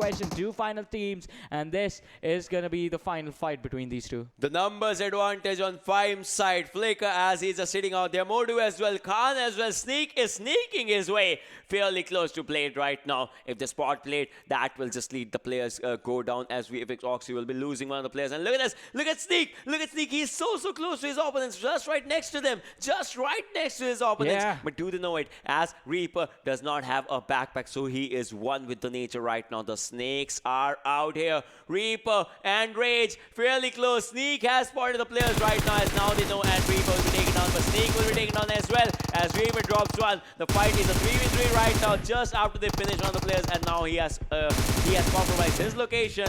But the fact is, now it's a 3v2. Fyme is out there, 2v2 situation as the players have been taken out. Reaper is out there. Modu takes down 1 versus 2. Khan and Modu on one side and Rage on the other side. The revival is coming in. The revival that is needed out there. But look at this Rage moving in forward. Rage, the guy that was doing the heal battle outside the circle, he will be spotted, will be taken down. And Fyme actually takes a win in this one, in this match of Sanhok, in an amazing, incredible way. Yeah, an amazing performance coming in from the side of Fyme. And Ocean, you got a prediction right. I did not predict for this match, But you did predict Fyme earlier. So yes, something worked for him. Not the same game, but later in the day you get it right. If anything, just like the video. Yeah. Just like the live stream. Yeah, just like the stream. And share it with your friends. Yeah, and share it with the players from Fyme, because that was an amazing performance, which needs to be made into a movie, I guess. And they had been fighting from the early game stages. That's the interesting part. But let's have a look at the MVP for the game and see which player from the side of Fyme is going to get this one. It's going to be Motu with 4 kills, 670 damage, and 3.29 kilometers traveled. Out of these 4 kills, 3 came in the final circle. And imagine if that would not have happened, Fyme would have had less number of kills, and that would have meant actually maybe VFX actually, you know, getting a chicken. But right now, I think they'll be having a good fight because they actually had a really good fight for themselves. But for now, I mean, VFX had 11 kills for themselves, and Fyme has 5. So we'll have to see, you know, which team actually overall just comes up on the top and all those scenarios that just happens out in that one. Yeah, we actually have to see that because points do matter. If you have enough points, you can climb up on the team. Even if they have the chicken dinner. We have seen that happen multiple number of times. So let's see if that is going to happen as we head on towards the game standings. But before that, we need to have a look at the top 5 players from this game and see who are going to be the players who performed as MVP. And it's going to be DFUZeOXY on the first position with 5 kills to his name. Arkadians Fairs. Yeah, it's going to be Arkadians Fairs out there with 5 kills. Fyme with 4, HFT Murtaza with 4, and NESM with 3. So the thing is, like, if we're talking about the damage stats, I mean, obviously DFUZeOXY did incredible stuff out in this one. Arkadians Pheasant. So Arkadians Pheasant was the reason that he did 1v3 to PES in the Paradise Resort in the starting phases. So he actually, you know, took out most of the damage from that side. And after that, it was just a matter of time that he could take all the fights for himself. Fyme was also out there. I mean, obviously the team that is doing chicken and stuff will be out there taking all the fights and everything. So that was just a much more impressive performance from the players of Fyme, from the players of Arkadians. Obviously, Arkadians could not make it up to this area, this mark in the top 2 or something. Yeah. But still, they had a really good fight. DFUZe also had a good comeback in this one. Not a better one, but still a decent one. Yeah, DFUZe, in fact, yes, I would agree with that. Not a comeback that you would want, but something that you desperately needed. Because for DFUZe, winning should not be the priority. It should be consistency. And it should be sort of the level of performance that Bubblu and Hellraisers have shown us. The consistent top 2, the consistent top 3 performances in every single game. Because even those are giving you points. Even those are giving you points that than you are already getting. Because DFUZe, right now we have seen them, having early game finishes with just 1 or 2 points, or getting barely 2 kills for themselves in every single game. But if you finish 3rd, that's just going to be 10 points being given to you for free. Exactly. But then let's just have a look at the game standings, that where the players are in this match of Sanhok particularly. As you can see, DFUZeOXY, exactly. See, the thing that we were talking about, they had 5 kills. And the 6 more kills actually just they capitalized with the 6 placement points difference. And 11 exactly. 11 kill points out there. DFUZeOXY on the first. Now Fyme on the second. No doubt chicken dinner was given to the Fyme team. But then DFUZeOXY just jumping up. NortheSports on the third, Arkadians on the fourth. DFUZeOfficial. This thing is what I was talking about. They had a really good setup out, and this one just finished 3rd. But then kills was the thing that just tipped them down. TUF on the 6th, FTF on the 7th, HFT on the 8th. So this means, you know, the bigger names, the larger names were not out in this one. As moving on from 9 to 16, NOA, Aqua, H2A, Freestyle, Portal, I mean F2D as well on the 13th, but then Portal on the 14th, 2X on the 15th, and RNG ending the day on the 16th in this one. So HFD also, like they are in the top 8, but not like in the exact area, exact spot where we just, you know, just kind of wanted them. Yeah, and RNG and Portal eSports, I think those have to be the 2 big upsets from this one, and NB as well. But RNG not having a good day today. Portal eSports, every single time they come in contest with Arkadians on Paradise Resort, Portal eSports are the one who end up with the advantage. Arkadians usually just the first time they get in contact, Arkadians they lost a lot of players. I think it was just one guy left and he had to run away, just like what happened today for the side of Portal eSports. But this, from the second time onwards, Arkadians would just get down, pick up a gun and run away. But today they chose to fight and they came out on top. But with that, let's have a look at the overall standings as well and see how the teams are going to do and how this game is going to affect the standings. Exactly. NV is out there on the first, obviously, as of now. HFT on the second. But look at this. All right, look at one thing. NV and HFT, it's a 20-point difference right now. If HFT have get a chicken or something, they can just contest the point, the placement of NV or something out there. Fyme is out there on the third, so Fyme has had a huge boost with this one, just 7 points behind HFT. Freestyle on the fourth, NortheSports on the fifth, 2 drop downs. DFUZeOXY on the sixth, Portal eSports on the seventh, and LOU eSports was out there on the 8th position right now. Arkadians with just 1 point behind of LOU is out there on the 9th, TUF on the 10th, H2E on the 11th, HR on the 12th, 247 on the 13th, and so from here there's a drop. As you can see, Team Bubblu on the 14th. They started on the 10th, now they're on the 14th. Next is on the 15th, and Gaming Hub will be out there just sitting and chilling on the 16th. Yeah, but that is just because the teams are not playing today. But moving on to the last set of standings, it's going to be Erangel on the 17th, FTFxEsports on the 18th, FTFxEsports on the 19th, Team Aqua on the 20th, PMCO on the 21st, DFUZe on the 22nd, R3D on the 23rd, and Rogue Nation on the 24th. And HR, Bablu, the reason that those teams are dropping is just because that they are not playing. But imagine, I think the best case scenario, you know what that's going to be? That even when they are not playing, they somehow still manage to stay in the top 16. Because when they come back, that's going to mean that they can actually go and contest for a top in the spot in the top 4. Exactly, that will be the thing out there. I mean, they having that comeback story for the team actually just matters. Like they are not playing, but when they will, they'll just be out there contesting in the good places and all thing. But for now, if we have to look at the player, we have looked at the players, we'll look at the teams. So let's just have a look at the kill leaders as well. As of now, Envy Deadshot still leading the charts. Envy Psych really close to him. Previously it was Psych on the first, now it's Deadshot on the first. Obviously because the damage stats are out there. Fyme as well on the third, VFXOXY on the fourth, and FS Baba ending this top 5 on the fifth. But then moving on from 6 to 10, we have Bud Sahab as well from HFT, RNG Hamzo as well. NES Sensei, HFT Cronus, NES Hammer. So many known names just coming in for the fights, and also it just feels really good that the players, all the players out there go for really good fights and all the scenarios, and they bring the kills for themselves, for the teams to overall, for the whole of the team to overall, you know, add it up in the bank for themselves, so that it just reflects in the points overall. It actually does reflect in the points, and just 2 players having so many kills on them, and plus those 2 players, the other 2 players will have kills on them as well. So that's just going to mean a lot of points are being accumulated just from the aggression that the players have in themselves, and the placement points. As we know, Envy, they do have decent placements for themselves, so that is one of the reasons that they're still sitting on the first position for themselves.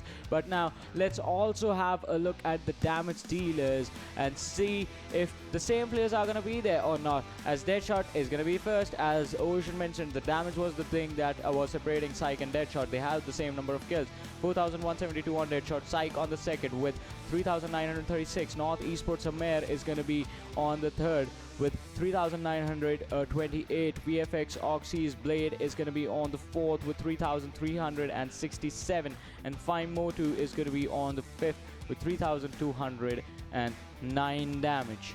Yeah. So these are the top 5. I mean, the players in the damage stats. But then obviously, you know, the damage are sort to increase, or if nothing, like it'll never decrease. But then it all just comes in what's gonna happen in the final game, because in the semi-final game, not the final, like the final Miramar, if anything, because that will be the only Miramar for today. So let's just see what happens in that one. Definitely, let us see what is gonna happen in the 2 games that are left. But we are gonna be back after a short break. You guys just stay tuned and keep watching. We'll be right back.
Welcome back to PMCO 2020 Spring Split Pakistan Region Semi-Finals, and now it's going to be time for game number 3, which is going to be played on Miramar. My name is Varun Super Johnny John. Joining me on the desk, it's going to be Ocean Sharma, and we will be taking you through the action as the first 2 games on Erangel and on Sanhok have been amazing. So we can hope that Miramar is just going to be the same.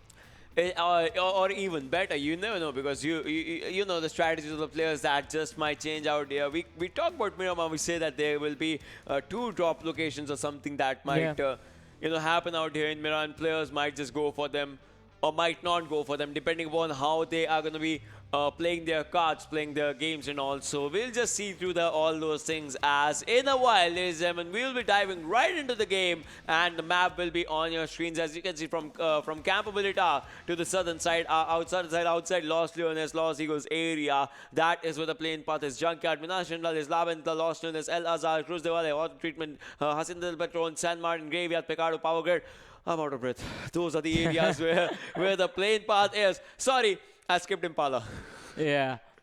He said he was going to be out of breath, but I don't think Ocean was telling us the truth, since he had enough to say Impala now. Okay. Impala. All right, well, players are actually diving out to Torre Amut. As you can see, RNG and TUF just going to that area. VFxOXY, like VFX as well. VFxOXY is going to the Campo Militar area, if anything, and we'll have to see how the fights actually happen, because the initial drops, initial locations seems really good for some of the players, for some of the teams, if anything, to take the fights in their own hands. Fyme is going to their drop location of Impala right now. Let's see if they, just come up with some good advantages out in those areas, because Impala seems like a really good area, but where will the circle be? That is going to be one of the questions out there. And that can actually change everything, just because unlike Sanhok, Miramar is really massive. So if the circle is not towards your direction, you will have a difficult time getting in there. And look at this, Ocean. On the northern side, and teams like Envy, teams like F2D eSports, teams like H2E, teams like Fyme, they will have a lot of trouble making it into the circle. If anyone is going to be present towards San Martin, Hacienda del Patron, otherwise going for the desert open rotations can actually be risky. So you need to make sure that you're rotating through those cities as well. Through those right areas, through those cities, exactly. It's going to be one of the most important things. VFX Reaper auction screens, ladies and gentlemen. Campo Militar area is where they are right now, and Reaper was just standing out there, looking outside the window, just trying to think how the life is right now, and was just going for a TeamvfxOXY as well. So the players from this area would like to just move in, and this is DFUZe on your screens. As you can see, the players of DFUZe, Bisma side, all those players out there. Previous game was like a decent one for themselves, not the best if anything, but a decent one. And let's say if that decent just changes into a good one, a best one, or something out there. Let's just see what happens out for the teams in this one. Yeah, we'll have to see what's going to happen, because being Miramar, being the big map, it is going to be quite a slow game, as we can expect, because there are a lot of opportunities to get away unless the enemies actually decide to chase you, which can happen if the teams are looking to get a lot of kills for themselves. But that can be risky as well, because you would be climbing a ridge thinking there's just one guy who's running away, but his entire team would be camping on the other side, so you have to be careful. But now, Freestyle, they are so close up against the team of 2x, and if the information of where Baba was given away, Baba is going to be in so much trouble, as he has an M16 in his hand. That's going to be it. Has a hollow sight on it as well. Other than that, no armor, no helmet, no backpack, no medkits, nothing on the lad. Nothing out there, but just that one gun, that too, the burst gun for the guy out there. Can they just utilize the maximum? Can they maximize the utilization with that one? Is going to be one of the questions out there. And 2x also in this area right now, just sitting out there, just moving in from one direction to the other, obviously. And we are in the game like 3 minutes and 40 seconds. In 40 more seconds, 45 to be precise. Circle, first circle is going to be coming in. Arkadians is out there. Just like we always say, Arkadians like to go to the main areas like Pochinki, like Boot Camp, like Picardo. The major names is what Arkadians go for, and no one just contests them. Yeah, no one is going to be able to contest them, but TeamvfxOXY, I think they have figured out that there is a team present right next to them. And now, FS, they need to be careful as Sajid, he has a Thompson in his hand and is going to look to be a little bit more aggressive since he has the helmet as well. No armor, but the helmet is going to provide some protection from those headshots that Baba can hit with his gun. But Ashfaq is on the rear side and can look to provide some cover. And we did see two other players from freestyle close in as well. So this is going to be a 4 versus 4 fight. Baba has spotted out the other players, and now Baba has an armor and helmet, level 1, but still, that is going to be some extra protection. It is better than having nothing. He has a secondary gun as well, which is going to be an Uzi on his back, as you can see, has a level 1 backpack and has 1 first aid. So even if he goes down, he can be revived and he can rejoin the fight with 75% health on him. But yeah. Moth is going to be spotted. The shots are going to come in, and Moth is going to be knocked out instantly. How did he do that? The aim so precise, and then the nade being cooked. Can it take down Virus? I don't think so, as Virus is going to step back. That was an amazing shot coming in from Baba, and now he's going to go in and try to finish off Moth. I don't think he's going to try. He's just going to finish off Moth, as the shots from the Uzi are going to do the job now. Exactly, now the player will be finished out. Look at this. They were talking. It seemed like they were talking out there before this finishing. Then they were like, so you have had a good day, huh? Let's end your day out of this one. And they just took the players down, and now FS Baba just moving in from one direction to the other direction. Obviously, will be trying to go, will be trying to rotate from one of the sides to the other sides. FS will be looking really good, if anything. Let's see if the fights actually happens out in this one. Look at them. They are throwing throwables out from one area to the other area, just trying to go for the rotations and or something. If they can go for that, FS Malik has no health packs for himself, has just 2 boosters, 1 painkiller, 1 energy drink for himself, has M16 2x Alien, as well has a pan in his hands right now, switches to gun, switches to Victor, if anything, has 1 Victor, 1 Uzi for himself. That means a proper 9mm loot for this guy. And the thing is, now he switches to Mini 14. We'll have to see if he has a scope for that, obviously, because that's going to be an important one. I think he has a scope on his Mini 14, but can he just, create an opening? That's going to be one thing. On the water treatment area, you can see Aqua squad. Aqua on water treatment. That's That's like Ocean being thirsty, right? I need water. Where was it? All right, cool. Ocean, why isn't Aqua your favorite team? Yeah, it's Aqua. Your name is Ocean. They're like, you guys, and it's water treatment as well. But the map is Miramar. That's much more Ocean barren. talking about Aqua on water treatment. Oh, that's like mind equals blown. All right. Well, moving on in the game right now. Let's just talk about So this is how slow this game actually is. That this is what you were talking about. All right, now. the fun facts. Yeah. Fun fact. Let's just talk about some fun facts, as we were talking about them previously as well. So in Miramar, in Pecado's area, Yeah. there is a place where in Spanish it is written El Pozo es mío, which actually means the chicken is mine. And it just means is that, imagine if you kill one final person right in front of the graffiti, which says El Pozo es mío, and that is going to be like a really weird kind of a thing out there, like killing them and all. And one more thing that we were talking about, see, now here's a buggy. Yeah. So now I'm gonna recite the full buggy song for you guys. So there's actually a dedicated PUBG Mobile buggy song that was created by the creators of PUBG Mobile, and the song is: always drive the buggy when you're surrounded by the enemy, getting shots after shots, turn back to them and just flee. Cause hardest of buggies is bulletproof, if you'll agree. Their arms and M24s can't hit what their eyes can't see.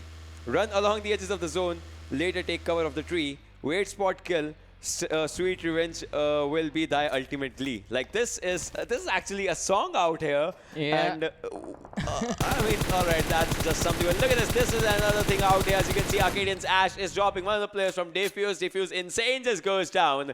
And this is the beauty of Miramar. You get out of a vehicle, you have a gun in your hand, you have a scope on your gun, and that is how you roll out here. Leon has taken out one more player. Leon was so close of a backstab, and DFUZe will be the lone survivor out in this area. The first airdrop has the M249. This will be out in the barren lands of Miramar, but out here where the fights are, I think Arkadians are looking really good. Spotting one more player. The Ridge is coming to the cover right now as Visma will not be spotted. Sahir is on the longer side. A grenade just comes in. Grenade kicks in. One more player goes down. Visma has been taken down. So right now, if anything, if one thing just happens, that's going to be that Diffuse will be left with just one player surviving. For how long will be the question.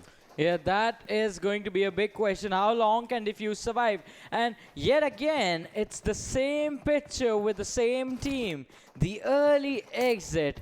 And for what cost? They tried to engage on one guy out in the open. That was a bad position to do that in. But on the other side, Arkadians, a good retaliation coming in. And are they going to go for the finish on Sahir as well? As he was hiding in the hut, Tala is going for the decision to close in the distance, and he has taken a lot of damage, so he needs to heal in first before he actually goes to the finish. And the teammates are going to come in as well. Sahir, he is taking shots from the outside as well. Tala is right next to him on the other side. One by one, the players are going to charge in on this room and make sure that Sahir is not going to be standing as well now. And the Free Fire is going to come in, and that's going to make sure that Diffuse is going to be the first team being eliminated from this game on the 16th position. But FTF, they are going to be spotted by the players from the side of Aqua on water treatment. And Basim is going to be in so much trouble. Isolated out in the open. I don't know how he can get out of this one unless his teammates have those snipers and can land those long-range shots on the players of Aqua. And yes, they can, I guess, as the damage was being given away. But look at this. FS fighting H2E in the blue zone right now. In the area of the blue zone is where they are fighting. Fandy has been taking a lot of damage. Fandy goes down as FTF is charging in. FTF Rams doing a lot of damage out with the sprays with the M4 and the 3x scope. And look at this. FTF moving in, charging in. Aqua with one of the players surviving. The other one gets a revive right now. And Fandy just does the damage. Takes down one. Knows where the second one is coming from. Has information. Takes down second. No, just barely missing it. And this will be the end of Aqua in the fights of Miramar as water treatment was their area. And that's where the crates will be formed. FTF winning the fight, have 3 players, have 3 kills, all the players surviving. And Arkadians taking up a fight against Fyme. They have taken down Fyme Flicker in this one as well. Yeah, Fyme Flicker is not going to be in there, and the team that was coming off with the momentum from the last game is just going to be in trouble now. But Arkadians, they need to be careful because look at this. Look at where Leon is. This is an open field, just a bunch of haystacks in front of him for cover, and he is running out in the open. But this is going to be interesting as RNG going up against DFUZeOXY on the top of the mountain. Does this remind you of something when Bablu went for, what was that? Yeah. A 1 squad versus a 4 squad sort of a situation. Yeah, they were like doing 1v4s on all the directions of the mountains. That was the thing. And but, okay, both the teams made the smarter decision. Yeah. Both of them disengaged. That is a good thing. See, avoiding the fights, the earlier fights that should not be in the hands, and that's just one of the things that should be happening. I mean, if you're not sure, just not take it. Just not take the chance out there. The second airdrop has Groza, obviously the level 3 stuff. Also, here's the thing about randomness of the game. The airdrops are random, right? Yeah. And the game actually works on the randomness overall. But then there's one thing. In Miramar, we know that there's randomness of where you'll find stuff. But overall, there are 43,343 various loot items present in Miramar. That number is always constant. Wow. But 43,000 the locations keep changing. Yeah, locations keep changing. Pop up. Locations keep changing. But 43,343 different kinds of stuff are out there. As RNG has one of them, obviously having the Groza out for themselves. And that is going to be one of the things. I mean, this has all the level 3 stuff alongside chokes and all those things as well for the shotguns. Look at this. S3 Red goes down. Team S3 gets eliminated as the players were charging. And this looks really good as FS already has 5 kills with the... Like, we started the game with 63 players. Yeah. Out of those 13, 5 kills are with Arkadians, 5 kills are with FS. I would like to see if FS versus Arkadians happens, like which team will be the one that survives the game. Yeah, that is actually going to be quite interesting. But for now, the teams are quite far away from each other. So I think you and I will have, not just you and I, but our audience as well, will have to wait for that fight to come in. And that, we always talk about this. The most epic moment to witness a fight is going to be in the final circle. So for now, we can just hope and see. But FTF Bismarck, he actually still managed to survive from the engagement with Aqua. But now Fyme is coming in their direction. They hear the vehicles over there. And he was trying to see if he could spot the players. But getting in a vehicle now of their own, they are going to look to go in and check out who is going to be the team that is passing their sort of their area, and can they catch them off guard. In the meanwhile, Arkadians are just going to crawl slowly and steadily inside the zone while there was another team quite close. So they need to make sure that they're fighting them out as well and securing a position for themselves as well. But with NortheSports now out in the open. He is just going to rotate inside the valley. Arkadians, it was the squad of Fyme right behind them, and that is going to mean that the other squad was quite close as well. So Arkadians once again prioritizing the rotation for a safer place rather than choosing to fight, since this is still just the third circle. After this, the circle after this one is where you can actually go in for the fights with everyone. But before that, just get to a safe location and protect yourself. Yeah, you need to protect yourself from all the areas, all the ridges, to be precise, because this is going to be what Miramar is famously infamous for. All the fights that happen in all the areas all around Miramar, like the mountains, all where PES is right now. They can spot the players from NES, but obviously though no fights are going to be happening out in the early of the stages. You can see the third circle, Crater Fields, Water Treatment, Haciendas, Ariel, Aqua. So these 4 areas are out. FS Baba takes down 2x charges. So FS once again going for the kills right now. They actually, I think they'll be having one of the best games in this one if it goes for it. FS Baba is in a domination as he confirms his skill. Has 3 kills for himself, and a team will be good with 6 kills right now. Yeah, the team with 6 kills, so that is going to mean 6 points already accumulated for those guys. But can they get more? Can they get the points for the chicken dinners, or are they going to be taken out early on in this game? But look at this, another interesting situation. That was NortheSports in a compound, and the squad up against them. But Umir is going to spot the players from side of FTF rotating in that vehicle, and the shots being fired is going to mean that information was given away without any damage. You need to give out damage as well. Yeah, exactly. That's one of the things out there. So NES, just like you were saying, like in the compounds, they have HFD right in front of them. HFD had an incredible first game. They lagged out in the second game, but now the third game they want to make it back to themselves, to their players out there. FS Baba was also, I could see him out in the open area for a while back right now, as you could see out there. HFD's butts out takes down one person from NES, obviously trying to take up all the fights that he wants, that he can, and he goes for. And look at this, airdrop has an AW, and Fyme is right next to it. It has a suppressor AR, and where is this drop gonna be? This drop is gonna be out in that area between 2 buildings. Let's see if some player gets a hold of that AW, and if we see some players popping the shots. On the other side, HFD butts up trying to spot the players of NES. PS Vijay takes down FS Kashif. FS Malik takes down the players, as well as the grenade kills were coming in. FS Black also goes down.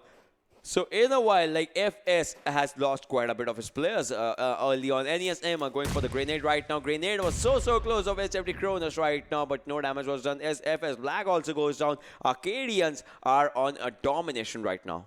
Yeah, Arkadians on a domination. Leon confirmed a lot of kills for himself. And this is, I guess, what everyone was waiting for from the side of Arkadians. But now look at this, HFD up against the players from the side of NortheSports. And they have already lost one player. A 3 versus 2 situation is still going to be putting them in trouble. They need to go and somehow find a way to revive the last remaining member. And this fight is happening right on the edge of the circle. And none of the teams have a safer rotation in there, because this is going to be an open way that they have to run in. But on the other side, FTF are just going to blow up the vehicle that F2D was in. An Arkadians vehicle is going to be blown up by the players from the side of VFxOXY, as Ash was knocked out. Ash is going to be finished off with that startle coming, but the man who is famous for his 1 versus 2s is going to come in a 3 versus 2, where his team actually has an advantage, and now they are going to go in on these players. But on the other side, Arkadians, they can be in some trouble, as Thala was also taken down a couple of seconds ago. Snow running out in the open is trying to juke the bullets coming in from the side of HFD, and is trying to give out the damage of his own, and he is going to get a knock on Buttsap. But still, one player is still standing. HFD, one player still standing out there. What's going to happen out in that? Orange Yamzo just going in with the grenades right now on TF Terminator. Terminator is still surviving. And coming back to this fight, NES Snow still out in this one at the edge of the 4th circle. Cronus, will he be making his way to the circular area or not, is going to be a question. Snow switching up to the grenade, now switching back to his M4. Snow trying to spot the player. He has information that where player is, from where he will be coming in, or from where he will be rotating away. But now the major thing is Cronus is just sitting out there going for the pre-pass. 27 bullets in his M4. FTFxEsports gets eliminated out here, but the fight of HFD and NES is still going on, and NES goes for the backstab out here as Cronus actually spots him. He is on 75% HP right now. Is going to be taking the players down from the backside. Is being backstabbed. That can be bad for both the players, both the teams out in this one. The circle still coming, and they spot the players out in this one, still doing the damage. 30 bullets out there. The West is totally gone. The West is done for, and the pre-fire helps them as HFD exits this game. 2 versus 4 situation, and NortheSports still managed to clutch this one out. They had lost one of the players, the other one was not there already, but Snow now, he's going to heal up. But on the other side, Envy, they go in on the players from side of FTF, but now, look at this, as I was saying, one of the players was split up, and that was Maxi. He's trying to fight an entire squad of Portal Esports all alone with an M4 in his hand, has the armor and the helmet as well of level 3, but can he take this one? Oh, has a lot of heals as well on him. He has 4 first aid, has 11 bandages, and has 12 energy drinks. One of the things that can help him out if he can get to it, it's going to be the M249, but I think that's a little bit too far away from his distance. But on the other side, Envy, with all 4 players in there, Moise, he was taken down, the revive comes in, and he is going to heal up as well. But Abshaw, with that mini 14, is going to spot out the players from the side of TUF, has a 3x on the DMR. Can he make it work? The distance, I think, is a little bit too much. A little bit too much, man. Reebrox is going and charging and takes on one. The barrel doing all the work out in this one. Blade as well, moving in forward. They want to take down the players out there, and they are going for it. As Envy is also on the back, and right now, Arkadians coming in, joining the party right now. And Crater Fields Mountain is going to be the circular area where the circle is going to be shifting towards. So that means the area of the upward rotation. So there are no sideways rotation out in this one. It's just the upward rotation that's going to happen for the players, for the teams. If anything, Envy, all 4 players surviving, and just 1 kill confirmed for now. Well, let's see if the number actually increases or something. Freestyle gets eliminated on the 11th. So we have 29 players and 10 teams surviving. Let's just see how that happens out here. The players are still going in for the fights, and 1 more player just goes down as TeamvfxOXY exits this mountain of Miramar, if anything. Yeah, this mountain of Miramar could actually turn things around, and Freestyle are also going to be taken out of this entire situation. Envy, one of the players, was knocked down. Can the revive come in, or is the finish going to be there? As Portal Esports, this spotted a couple of players on the downslope, but the finish was not there. Vegeta, with that mini 14, is going to get a finish, and is going to confirm a kill for himself. But Envy, so this was one of the teams that they spotted out a couple of moments ago. The trade did happen, but there was not no knocks did come in, and FTFxEsports, they are going to be taken down as TUF actually spotted them out and go for the finish. And TUF on the downslope. Envy Abso has the M4 in his hand, has the mini 14 as well, and the spray from that M4 3x is actually going to connect as one of the players is going to be knocked down, and now the team can actually collapse because that was an open fight on the slope. Deadshot is going to be taken down, but not before he actually knocks down one of the players from side of TUF, and Venom is doing so much. He knocks down another one. Need to take out Venom before you actually go in for the close, and Venom is going to be smarter, and that's going to be the end of TUF as Envy will come out on top in that situation. Down to the top 6 team. NortheSports are going to be eliminated on the 8th, and that is just an unfortunate situation happening out. A lot of teams being taken down, and Envy, they need to be careful now because in this mountain, you need to run around in circles basically to come out if the circle is not in your directions.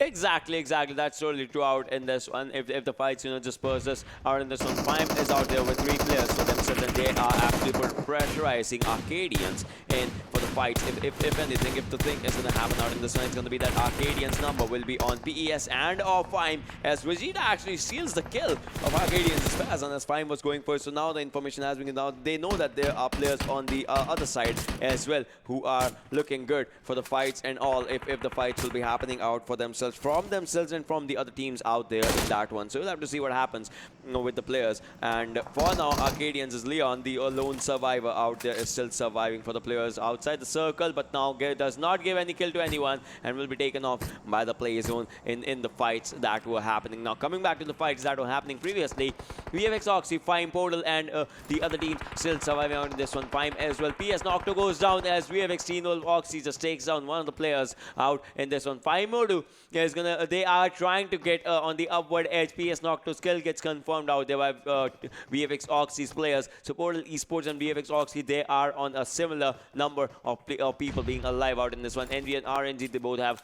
four players. Fyme has 3. Let's see which team actually comes up on the top as 15 players survive the server right now. If 15 players still in this and 5 teams are going to be alive, as Envy and RNG have the highest probability of taking the chicken dinner home in this one. And RNG Sketch is going to be taken down by the player from the side of TeamvfxOXY, as Rage actually dishes out a lot of damage, and Moe is just chunking those nades on the peak of this mountain, trying to see if he can catch someone off guard. And Fyme Khan is going to go down by one of those, but the finish is not going to come in. He's throwing it towards the side of Fyme, throwing it on the other direction from the peak. But Fyme, the players actually jump down in the small ditch. The revive on Khan is going to happen, but can you convert that into a chicken dinner? 3 vs 4 situation is going to come in at any given moment, as Portal eSports Vegeta from the high ground advantage is going to knock down one of the players from the side of TeamvfxOXY. Teen Wolf being taken down, the nade being cooked. He needs to throw this one perfectly, and it is going to be a blind nade be thrown quite close. I think it is going to land quite close to the players, but can it get the kill? I don't think so. No, it does not get the kill right now. 14 players still surviving.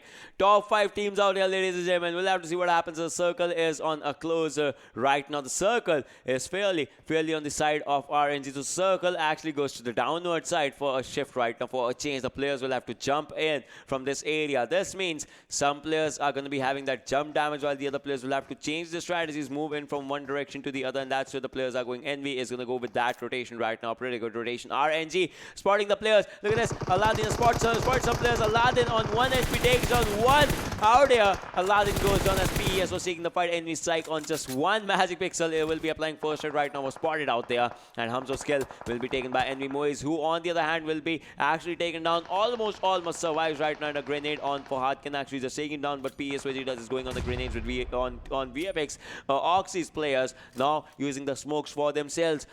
Miramar's map.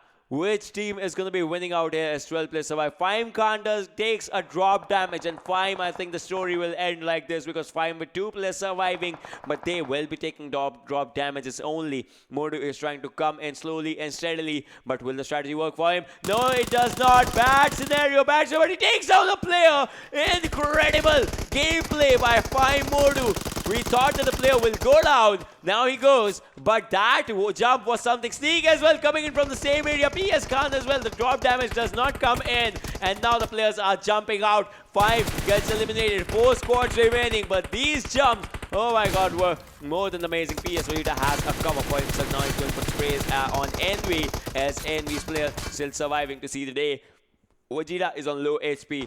He needs to survive for his team, otherwise his team will be taken down. Khan has been taken on an Envy dead shot, who is looking really good. And look at this, the reload is going to cost Vegeta a game properly, as PES actually exits the stage. 3 teams remaining, ladies and gentlemen. 7 players surviving. Which team is going to come on top, as Envy has all 4 players surviving? One needs a revive, but the numbers advantage is right where Envy wants it. Yeah, the numbers advantage is definitely in their favor, but Deadshot's armor is dead basically. Fahad, how did this man survive till the last top 3 situation? He has been just lying there for so long out in the open, not moving a single inch. But now I think it's going to be his time to leave, as smoke has been popped on the downrange, and he is going to be covered up for a little bit, and he will be able to stay alive. The damage is going to be done on him, as he is going to drop down to around 75% health. But TeamvfxOXY, they're going to be in trouble, as the players from the side of Envy are going to go in, and Deadshot is going to get 1 knock, but Deadshot is going to be knocked down by Rage, and TeamvfxOXY, they take an exit on the 3rd position, and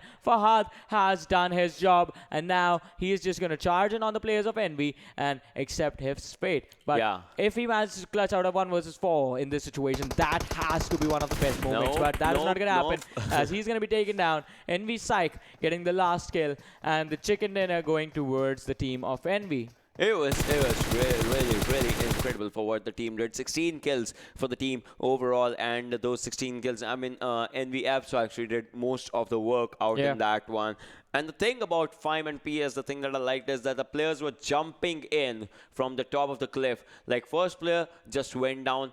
he was taken out of a fight. But then the next players were trying and trying and trying, and when they were just falling down, they knew how to come it overall, and that was just more than impressive. So let's just have a look at the MVP, because it's going to be someone from the NV side, and if we are not wrong, this will be the guy who was the reason of the win of NV in the final game, on the final kill as well. 6 kills for the guy, 422 damage, 8.63 kilometers of distance travel, and 26 minutes and 5 seconds of the total survival time. So it was impressive from this guy. Yeah, it was impressive, and Abso was one of the reasons of the team qualifying in the semifinals as well, because during the group stages, this man had an amazing performance, along with Deadshot, along with Psych, but Abso was the one guy you would see light up the kill feed every single time he would come in and play. And once again, seeing him pop off in the semifinals, it was just amazing. But the entire team popped off. That's the thing. Envy, as a unit, they're showcasing us how strong they can be.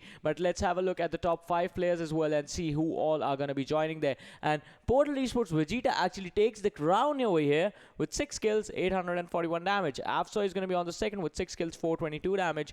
Arkadians Leon on the third with 5 kills, 878 damage. And Envy Deadshot is going to be on the fourth with 5 kills, 709 damage. And FTF Lala is going to be on the fifth with 5 kills, 166 damage. Yeah, wow.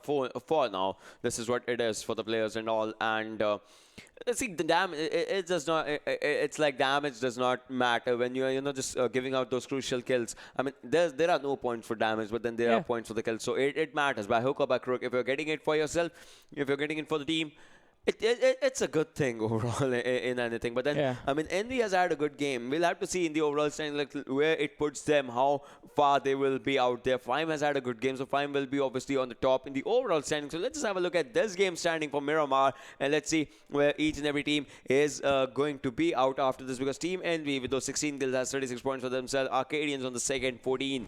Portal Esports on the third with 14 as well. All right, so RNG, look at this. They were second but had 0 kills for themselves. So they will be dropping down from second to fifth. TeamvfxOXY is dropping down from third to fourth as well, because second, third and fourth all had 14 points for themselves. But then the placement points are in the increasing order, 6, 8 and 10.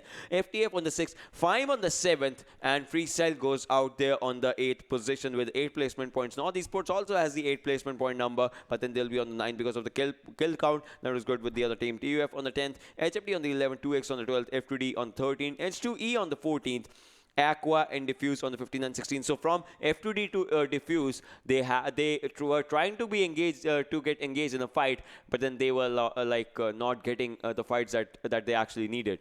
Yeah, they weren't getting in the fights that they actually did. Diffuse tried to engage in all the Arkadians quite early on. They got punished for that. And you do not want to do that. Don't want to engage when you do not have any heals, when you do not have any armor, helmet, or basically not even enough ammo to take on all 4 guys in a long sustained fight. But let's have a look at the standings for the overall and see how this game is going to affect them. As Envy, they are just expanding their lead at this point. 185 points, first position. Fyme on the second with 132 points. But difference between Fyme and HFD, it's not that big. Third position to HFD, 131 points.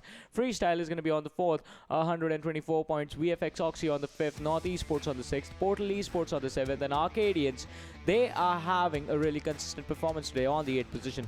Team TUF on the 9th, LOU Esports on the 10th, H2E on the 11th, HR on the 12th. So HR is not playing. LOU Esports, they are not playing today. 247 is not playing. RNG, they are playing, but still on the 14th position. Bubble is not playing, and they still have one more game left. So Bubble is on the 15th for now. Nexus is not playing, and they are on the 16th. Moving on to the last set of table, let's see if any of the teams in there actually have been playing today. And yes, quite a few. There are quite a lot. Like Gaming Up is not playing, but FTF, F2D, Aqua, 2xOfficials, and Diffuse. These names are on from 18 to 22 respectively. R3D and Rogue Nation on 23 and 24 points for themselves. So this is quite a lot of a thing that should not be happening out there. The numbers advantage, they had the games advantage for themselves, but they could not capitalize on that one. So maybe, just maybe, in their upcoming 4 games or 5 games that are left for those players, for those teams, they might just capitalize on those ones, if anything. And I would like to see, like, we talk about the kill leaders and the damage dealers and all, I would like to see where it actually brings Envy Absor to, because we have seen Deadshot and Psych but we haven't seen NVFXOXY in that region right now. Yeah, Abso had been absent from the kill leaders and the damage dealers for overall, but let's just have a look at the damage dealers as well and see if Abso is going to be in there. But I think he is going to be quite a far away, as Deadshot and Psych are still going to stick around. 4,800 damage on Deadshot, first position. Psych is going to be on the second, 4,300. Amer from NortheSports on the third, 4,100. Fyme Motu is going to be on the fourth with 3,577. And VFXOXY Blade is going to be on the fifth with 3,551. So, Abso was missing from the kill leaders. He was missing from the damage dealers ever since the semi-final started. But I remember during the group stages, he was actually pretty good. And we still have one more game to go, the last one for today, which is going to be played on Erangel. But that is going to happen after we come back from a short break. So till then, you guys just stay tuned and keep watching. We'll be right back.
Hello everyone and once back to PMCO 2020 Spring Split Pakistan Region Semi-Finals, and now it's finally time for game number 4. My name is Varun Super Johnny John, being joined on the desk by Ocean Sharma, and he has an interesting fact for you now.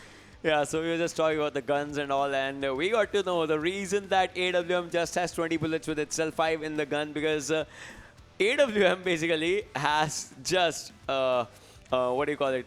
Has a bullet, you know, Yeah, the .300 Magnum, yeah, and one bullet costs $1,200. US dollars. So that is the reason that they just give you 20 bullets, because they are like, please don't waste any money, any unnecessary money that you should be using to I don't know, eat chicken dinners or something. But so that's just one of the reasons that it just goes for. So imagine $1,200 for one bullet. Imagine 20. 24,000. Yeah, that is way too much money. $24,000. Yeah, $24,000. That's a lot of money even after converting. So it's even more even after converting. So let's just not talk about that now. But let's talk about this. Points. Points are going to be given out in this last game as well. And Envy, the way they have been performing, I think they can increase the gap even further. Exactly. And, the teams that are going to come in tomorrow, they will have a really, really hard time catching up to them, because most of the teams now in the top 8 have played 11 games. Today, they will be hitting the 12 games being played mark. And tomorrow is going to be the last day for Group A, because tomorrow they will be completing their 16 games for the semi-finals. So teams from Group A, all the teams from Group A, in fact, need to put up their A-tier performances. For some of the teams, this will be the thing. See, if you are in the top 3 right now, you still will be having a safer spot till the end. Like, you can have all the games like decent to bad, all in those scenarios. But if you are going for the good games, obviously you'll be going for the good games. Like, you know, Fyme Envy, they had in the previous game. Obviously, they had really good games. And the players like on the other side, RNG, they tried to go for the good game, but they did not have the kills. They had 14 points, but then that was just the placement point of one guy who was surviving till the 2nd position. I mean, it actually still takes a lot for you to survive all alone when there are fights happening on your either side, and you just survive out there so that your team can have one position difference, because 3rd gives you 10 and the 2nd gives you 14. So that 4 points also, it ends up mattering a lot. It does matter a lot, and in a matter of like 40-50 seconds, we'll be jumping right into the game, the final game of Erangel. And are things gonna change? Because last time, in the first game of Erangel, we did see a lot of team goes for the orb drop. Teams that dropped towards Yasna did not do that, and the circle was also in a weird situation out in the open, so that also resulted in one of those crazy fights coming in towards the end, wherein it was just one guy creating chaos, and the team with the man advantage could not have the chicken dinner for themselves. But is that all gonna happen once again, or are we gonna see Envy just roll with the momentum and get another chicken dinner? Probably, or this just might be, because Fyme and with these teams are at the top. Portal eSports also just contesting for that area. So names are there. Let's see which team actually has that chicken for themselves, because the final game for the day, the 4th game for the day, the Erangel game for the day, the roundabout for the day will be right on the screens, ladies and gentlemen, as we are charging into the plane from Novo military area to Stalbus. So all the right hand side, Milta Shelter Present Mansion, Lipovka, Milta Power, Yasna Poliana School, Pochinki Farm, all those areas. And obviously the southern island will be out there for the grabs, but if you want to go Giorgio, you might have to think once again. Yeah, Georgopol, the city across from Georgopol, teams that go towards Primorsk, they will have a hard time definitely. But look at this, Portal eSports once again heading towards the military base island, and it is going to be Fyme. I think Fyme once again will look to go towards the Milta city for themselves as well. But what about the teams like H2E? Where are they going to go? Where's DFUZe going to go? Teams that land towards the Yasna Poliana side, they will have an easy time this time around. And TUF, okay, that is a weird drop. That is a weird drop. They did not drop together. The teams are split up in sort of a straight trajectory. And FS Freestyle once again are contesting Envy on Novo.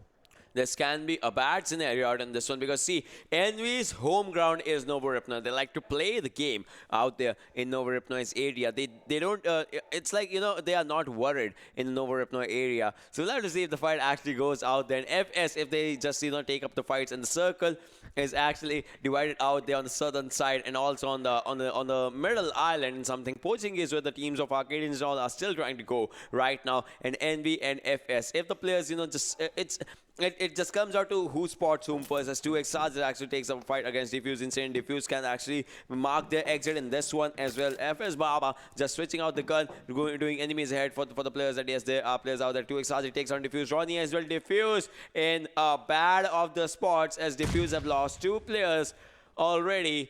Final player surviving. Envy's side takes on FS Baba as well. So Envy's fight is starting, and look at this, exactly what they wanted, what they never wanted. And Diffuse will be marking their exit already from the server, as Diffuse becomes the first team to exit this game right now.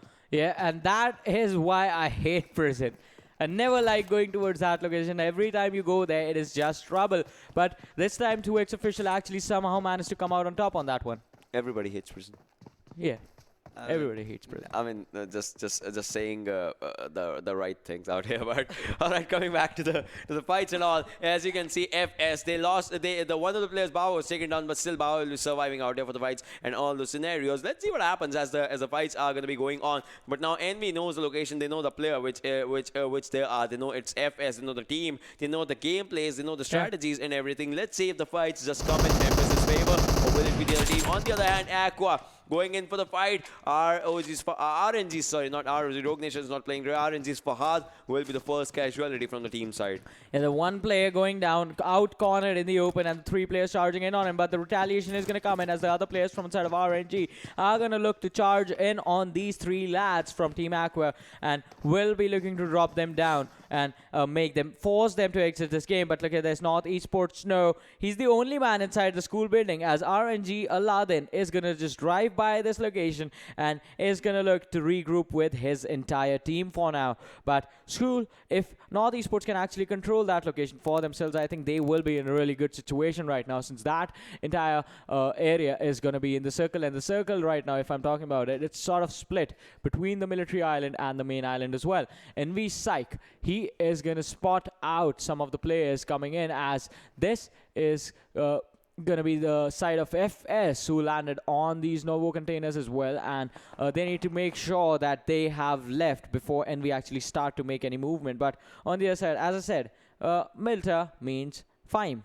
Yeah, I mean, that's a thing out there. In Milta, so there are some teams that have their areas, like Milta has Fyme, and Arkadians, they have Poaching for themselves, and all those teams. Envy has Novo Ripnoi, so those are some inseparable love story that just happened out here in the map of Erangel out there. So we'll have to see if there comes any other team that just goes for it. As you can see, FS is out there just to contest the area of Envy, and Moise is just sitting out here just trying to see the mistake that FS does, and if he can capitalize on the mistake. Because if you see your opponents doing the silliest of the things, first you'll laugh, and then you'll just make the crates. Yeah, then you'll just drop the crates, and then you'll laugh again and be like, hey, what were you doing with the all mic on? But on the other side, RNG, after losing one of the players, they have decided to rotate towards the Water City area. This is also a big area, so a lot of good loot is going to be available to these guys as well, because if you are searching vast compounds, the probability of finding good stuff for yourself is actually going to go up. But on the other side, already sitting with a man disadvantage, I think they will have to go passive mode in this game from now on. And just like the last game, if you can actually manage to survive till the second position with no kills, it is still pretty good. 14 points coming in your way for basically just proning out the entire time. And like, points are going to be points. You need to make sure that you are getting points one way or the other. So being consistent with just playing a good game and getting a good placement every single time, but like as we were talking about earlier as well, finishing top 2, top 3 just like Hellraisers did is going to make sure that you climb up. And if you keep doing that over time again and again and again and again, you are going to be in the top 4 after a little while, because the other teams, just because they fight a lot, unless a team is getting a chicken dinner every single time, or unless a team is getting a lot of kills. But talking about kills, FS Baba is going to spot out Moise from the side of Envy. He knows where he is, since a couple of minutes ago, Moise did knock down one of the players from the side of FS, and the information was given away. So Baba is trying to see if he can catch Moise out of position, peeking out in the open, because Black is out in the open, and that is going to be such a juicy kill for Envy to take. But Freestyle are not going to let that happen. They are quite spread apart, the players from the side of Envy. Look at this. Psych is still on those warehouses right behind. Deadshot has made his way on towards this Novo City, and Absa is right on top of that crane. So quite spread apart, but so this is going to put them in a really bad situation, since if one of the guys gets knocked down, the fallback, the cover-up is not going to be there. Exactly. And Moise did take some damage, is going to heal up, is going to make sure that he is at 100%. Ooh, now Futuretsu is going to be out in the open, and Moise somehow managed to connect a lot of shots, dropping Futuretsu down to around 40% health. But still, the cover-up from the wall, the cover-up from the smoke is going to protect him. Baba was dropped down as well, and he is going to heal up and go back in on this situation. But Envy Absa, those long-range shots on Baba do a lot of damage, and he has once again been dropped down to around 20% health. Can he survive this one? Yeah, for now, he is down to the health, and now he knows that the shots were taken up from this area, obviously the longer area, and the grenade comes in from Deadshot, goes in for the grenadier skills for himself. Can he just drop down one more as Futrutsu is moving in forward? Will Futrutsu go in there in time? I think he can if he gets enough opening for the player to just, stay safe out there, and he can give an easy revive. But look at this, Deadshot also moving in forward. Moise wants to move in forward, and this grenade, if it hits at the right spot, this will do a lot of damage. Futrutsu is on low area, and the damage was done out here. 40% HP for Futrutsu out there in Deadshot. Look at this, already blasting the vehicle. Like, they don't care about the vehicles out there for the rotation from this area, as the circle is out in this area right now. And Envy Moise was taken down. The smoke will be popping in as Deadshot wants to give up a revive to his teammate, as well as a revive will be necessary. Aqua on the other hand goes down as NES is taking the fight out there. FS Black has been taken out by Envy Psych. FS Baba taking up a fight with Envy Psych as well. But the factor is, these guys don't have any meds for themselves. So right now, if they're dropped down to 10 HP, they will stay at 10 HP. Yeah, they will stay at 10 HP, exactly, and they need to be careful about that one as well, since 2 of the players have already been taken down, one from the side of NB, one from the side of FS, and the first airdrop with it is going to bring the M249, the suppressor for the assault rifles, and the level 3 kit. Psych just popped up for 1 second, like took 25 damage, and like he had to go back on prone in mid animation. That's how sort of a bad situation he is in right now. So not a good position for him, but his teammates, if they can actually get another knock on the players from the side of FS, they can go there. They can sort of take out this entire team, and they can punish them for contesting Envy in their own home ground. They've already taken down one. Futuretsu is going to be dropped out, and as I say, Envy now are charging in, but Psych needs to come in from the other side as well. They need to charge in together. They need to collapse at the same time, or else Baba can actually close this one out, as Psych is going to be dropped down, but Absa is going to be there, and Absa is going to be taken down as well. Deadshot, he's quite low, and in the meanwhile, Freestyle is going to be eliminated, and now the revives are going to come in. Moise and Deadshot, 2 people left standing, 2 people were taken down, but still Envy clutched that one out, and Fyme Flicker is going to be taken down by the blue zone. Yeah, the blue zone obviously doing damage out in that one as well, but then it was still the second circle that was out there. Yeah. But 24 more seconds, 23 more seconds, the circle is going to be changing its space once again. Ruins area is where the teams have to go to that area. As you can see, the farm area is in the central location of the circle right now. And one more shot on NES, no good, easily just taken down. He has lost his helmet right now. 2x Alliance just goes down as well. We'll have to see what happens in the fight. NES Emmer out here with the 3x K9, was trying to do the damage on Aqua.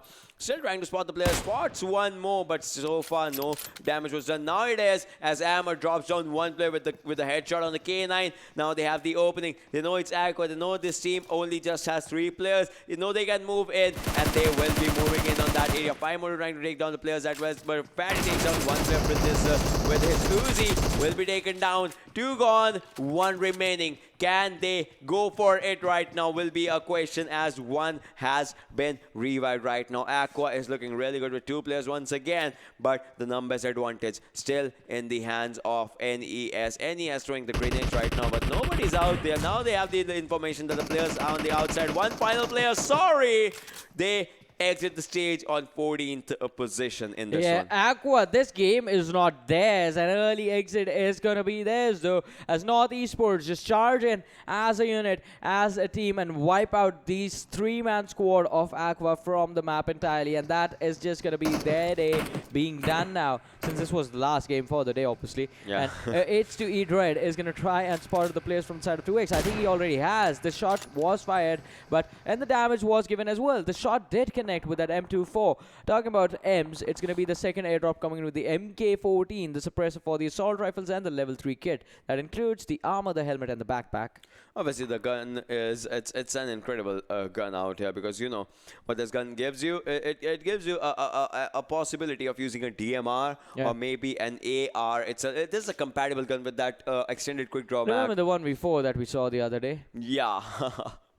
And this one is a suppressor of AR as well, so you can just use it on the gun if you want to, and the final circles will be more than catastrophic if you want to use it like that. M16 with no scope is being used by 2x Mod. That's a really interesting one out there by this guy. Has a level 3 West Front's a level 2 helmet, so nothing good out, like nothing bad out in that one. He can just go for the good fights. And now Vegeta has spotted some of the players as well for themselves. 48 players surviving, 13 teams still surviving out in this one, and the players are fairly inside the circle for the second circle out here. But 40 more seconds and this circle will be saying bye-bye as well. Yeah, Vegeta did spot the players from the side of FTF, but he chose not to fire at them, since they need to be careful as to not give away information to the teams around them where Portal Esports are. And they spotted out the players. Wolverine spotted out the players from the side of F2D as well. So that was a smart decision. If you engage in on one squad and the other one charge is in, then you're going to be in trouble. But shots were fired from the side of Portal Esports now. So I think F2D, they are going to be aware of the location of their enemies.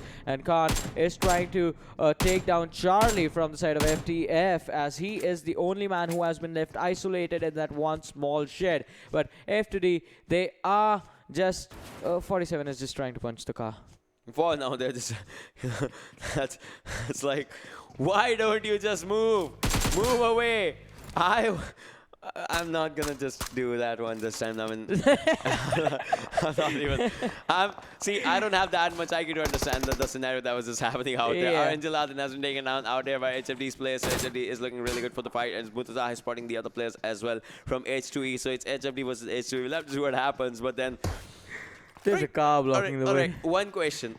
Is the car okay now? I just want to see if the car is okay. I think apart from some emotional damage and from some therapy... Cars have emotions, please. Yeah. Cars have emotion. Have you seen Cars? It was like... It was a good movie. Yeah. It was a really good movie. Like, Lightning McQueen... Alright, coming back to the game out here. Deadshot takes on RNG Samzo on the fight as well, right? HFD Crown is moving in from the other side. RNG Samzo will be taken on Deadshot, and RNG gets eliminated, becomes the third team to be eliminated. 12 teams surviving, 45 players out here. And Envy, I mean, so far Envy seems like in a good spot. If anything, they have good amount of kills. They have all the players surviving. So this just... I'm not going to say anymore. This just can't be their game. Yeah, this just can be their game. Oh, yeah. Don't say it. You specifically don't say it. Every time this man predicts a team to win, their team gets eliminated instantly. And X2X with their 2 players are going to come. And I just hope Envy are going to take them and come out alive. But on the other side, Portal Esports are going to start to drop bodies as they take down one of the players from side of F2D. And Deadshot did take quite some damage. He was on 50% health for quite a long time. He did not heal up. The fact is, I say about the right teams. But whenever I say, the teams are like, all right, this guy said it. They become overconfident. That's how they lose the game. Otherwise, I am purely innocent person. Please. I'm purely innocent. Yeah. It's yeah. All right. So, final game is, ladies and gentlemen, 2xMod is out there. PMCO is just trying to spot the players out in that area. And then M4 was doing some catastrophic damage. And Why is everyone just looking to their cars in a way that they just want to punch their cars? Okay, no, he actually got in now. Okay, finally someone gets in their vehicle. But talking about this, if you want to punch your car, it's better that you shoot at it. And this gun with the scope can actually help you kill the driver as well. Yeah, and this, this gun, you know. And look at this, Envy just moving in fairly close from VFX's side. Like VFX is on the other side, all right, sorry. And Envy and PES, they can just meet each other on that hilltop if they were going. And PES just making up a U-turn out there. They're like, not today. And H2 is also moving in. Envy also moving in. A grenade comes from the player and takes down 2x Moth out there. But BladeOx will be taken down. So 2x taking up the fight. Sergeant is out there, the lonely player. 50% of the health on that guy. And I think, yes, he'll be taken down by TeamvfxOXY. And now the revive will be coming in really soon. Yeah, VFXOXY, they were at an advantage. They had one guy knocked down. But Envy is going to be in trouble as Portal eSports have taken down a lot of their players. Just one guy left standing. And the nade being thrown. If this one blows up perfectly, it can actually take down 2 players. Yes, 2 players from the side of Envy are going to go down. And Psych is quite busy on the other side, trying to fight at a squad that is coming in from the back. So this could be an early exit from the side of Envy. But in the meanwhile, the Arkadians are taking the fight up against NortheSports. And Deadshot, his skill is being going to be stolen by the players from the side of H2E. How long can Envy Psych survive in this one? That, I think, is definitely going to be the question that everyone is going to be asking. H2E's failure, he is going to take a lot of damage from the players from the side of Portal eSports. Vegeta is quite low, and he's going to be collapsed upon from both these different directions. Portal eSports, one of the players did go down, but the other 3 are still standing. Vegeta, he needs to be really careful. Has healed up, has the rock for cover from one side, but he is being collapsed upon by the same team. 2 players have split up. It's a 2-1 split since Old Boy was knocked down. And Arkadians, they're going to be in cover. Failure trying to connect the spray on Vegeta.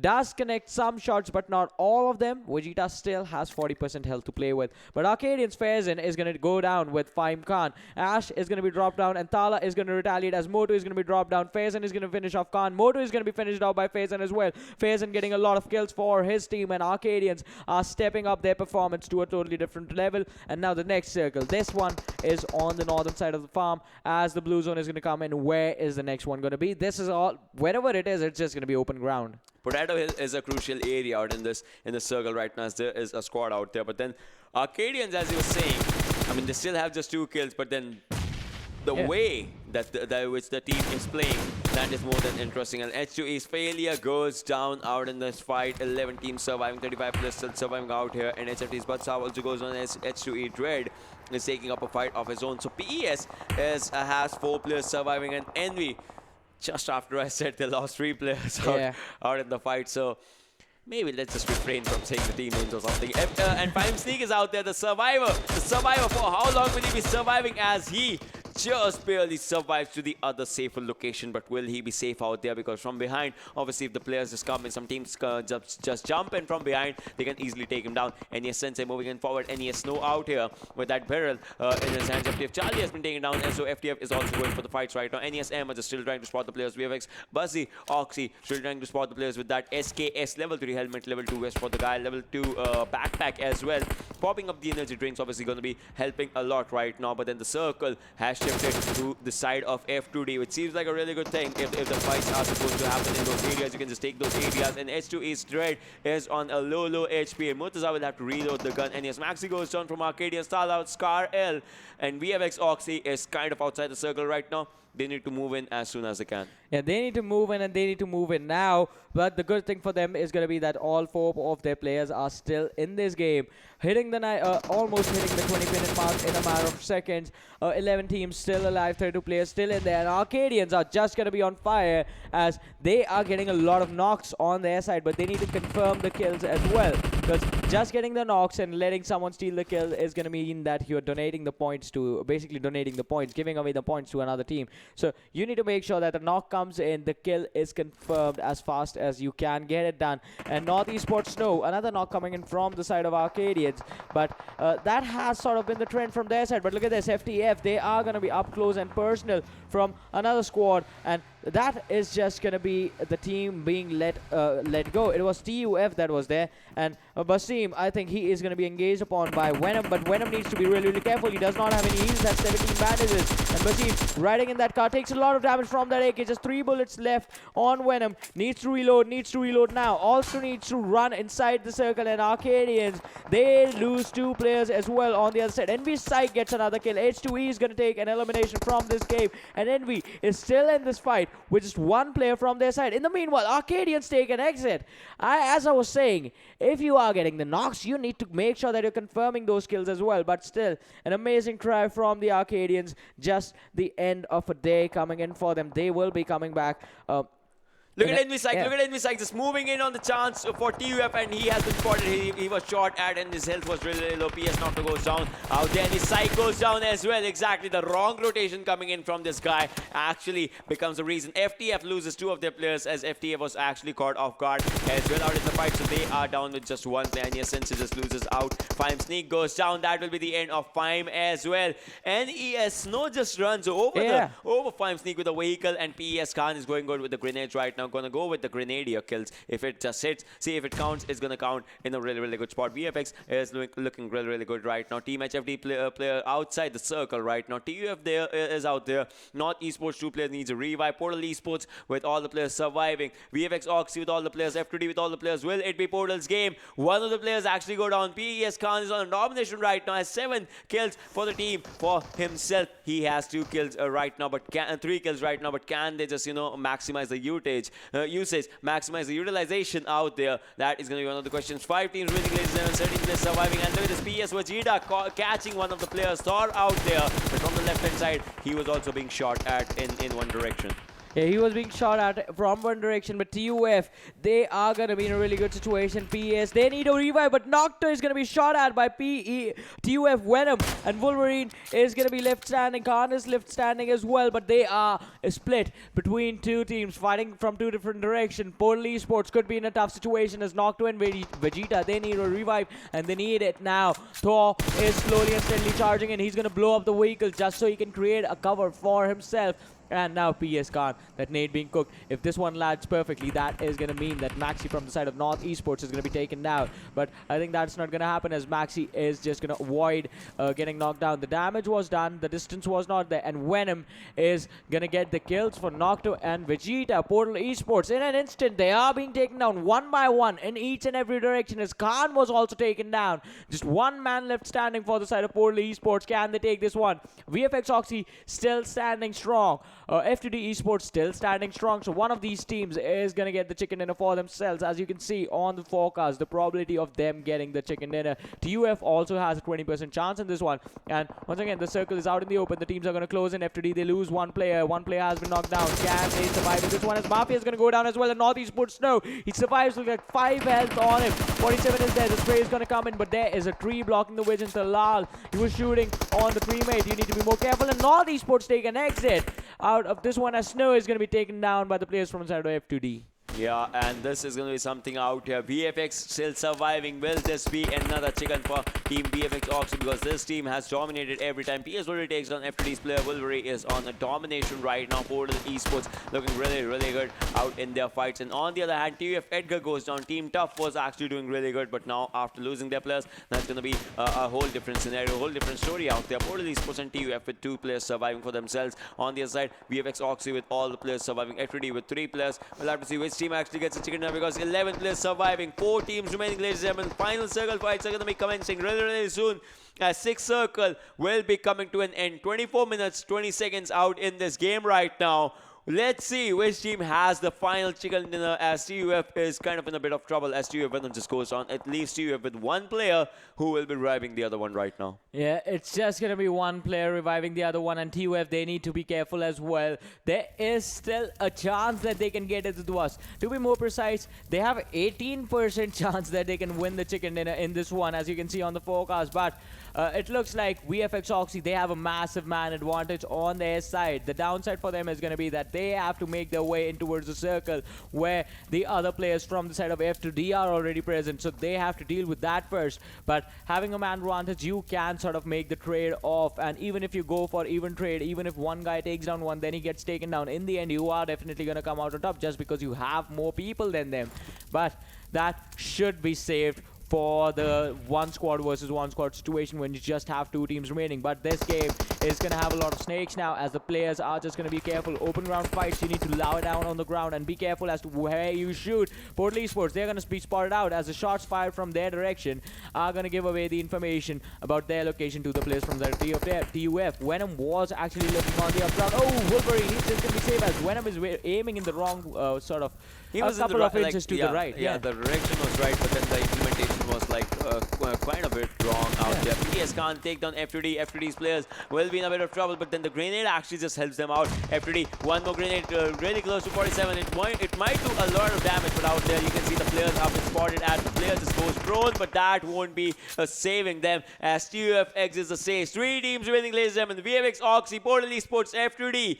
Which team is going to survive right now? Only FTD is inside the circle, but are they inside enough for them to be safe, as one player needs a revive? PES has a high ground, but then they have to go inside, they have to come inside the circle. FTD is in a really good spot, and Portal Esports, they have to make it. DFUZeOXY is also on a really good spot, but now PES Wolverine, as you can see, has made it inside the circle. 3 meters for VFX to go in, and just when they hit that tree, the tree that is right in front of them, they will be inside the circle. All 4 players surviving. That is how you want to be winning this game. 2 versus 4 situation, ladies and gentlemen, as Portal Esports have 2 players. DFUZeOXY with all the 4 with the numbers advantage. The game is out there. PS can't go down. Wolverine, the final player surviving. 35 bullets in his gun. Can he clutch it out? Yes, he can. No, he cannot right now, as DFUZeOXY get this chicken in the Erangel game. Yeah, finally, this team steps up big and get the dinner for themselves. They had been waiting for so long. They have been trying so hard. And in the final game of day number 4 of the semifinals, they are going to make it happen for themselves. And this is one thing. DFUZeOXY also have been really consistent with their performances. They fall down like... every now and then they have a fall wherein they are going to be eliminated early, but most of the times they are just getting those points for themselves. And this time with the chicken dinner, that is just going to be a massive boost for this team. Exactly. We'll have to see who is the MVP and all those stats out there as well. We'll see what players did, what good, bad, uglies, and the crazies the players actually did out there. But for now, it has been settled that DFUZeOXY has actually, come up against all the odds and is out there. So the MVP from the team is going to be TeamvfxOXY. The guy had 3 kills, 347 damage, 24 minutes and 42 seconds of survival time, and 10.1 in kilometers, of the total distance that he just ruined chaos on. So that was pretty good. 10 kilometers of distance that he ruined chaos on. He just made chaos out of it. Yeah, he did make chaos, and the fights they were taking was pretty incredible as well. And as we were talking about this as well, that in the last circle, they were outside of it. FTD Esports had an amazing position for themselves, but the mistake that they made was the fact that they were focused on 3 different teams at the same time. And when you are splitting up your focus, when you are splitting your resources and trying to fight 3 different teams at the same time, basically look at it this way. You are splitting up your damage. Yeah. If a total team is going to dish out like 1,000 DPS, you are just making it 250 at a point on one team, which is not at all optimal. You need to make sure that you're dishing out maximum damage on one team and take them out. Yeah. See, we talk about it, the damage given versus damage taken, the damage given versus how you play with your surroundings, all those things. So it just comes in that efficiency mark. Exactly.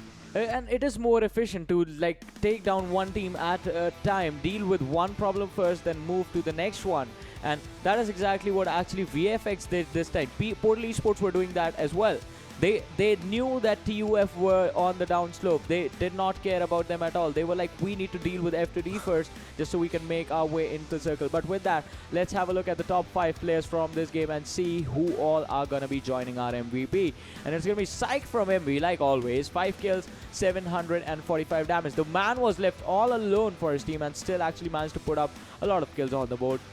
Yeah, exactly. That's one thing that just happened out here. PES Khan on the 2nd, PES Wolverine on the 3rd, TeamvfxEdgar, as you can see, on the 4th, and 2xSargent on the 5th. So it was 5-4-3-3 out there for the players respectively. 745 damage was Psych and 775 for PES Khan. That was just more than impressive out there. Wolverine, Edgar, and 2xI. So the thing is, if you look closely, the MVP is not in the top 5 out here. The MVP not being there, that has to be a little bit weird, but still.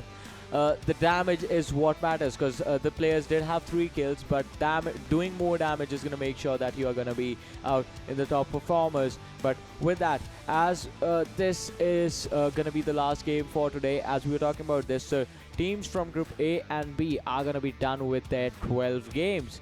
Only 4 games remaining for these teams. And tomorrow, a team from Group A, they are going to be done with all the games basically.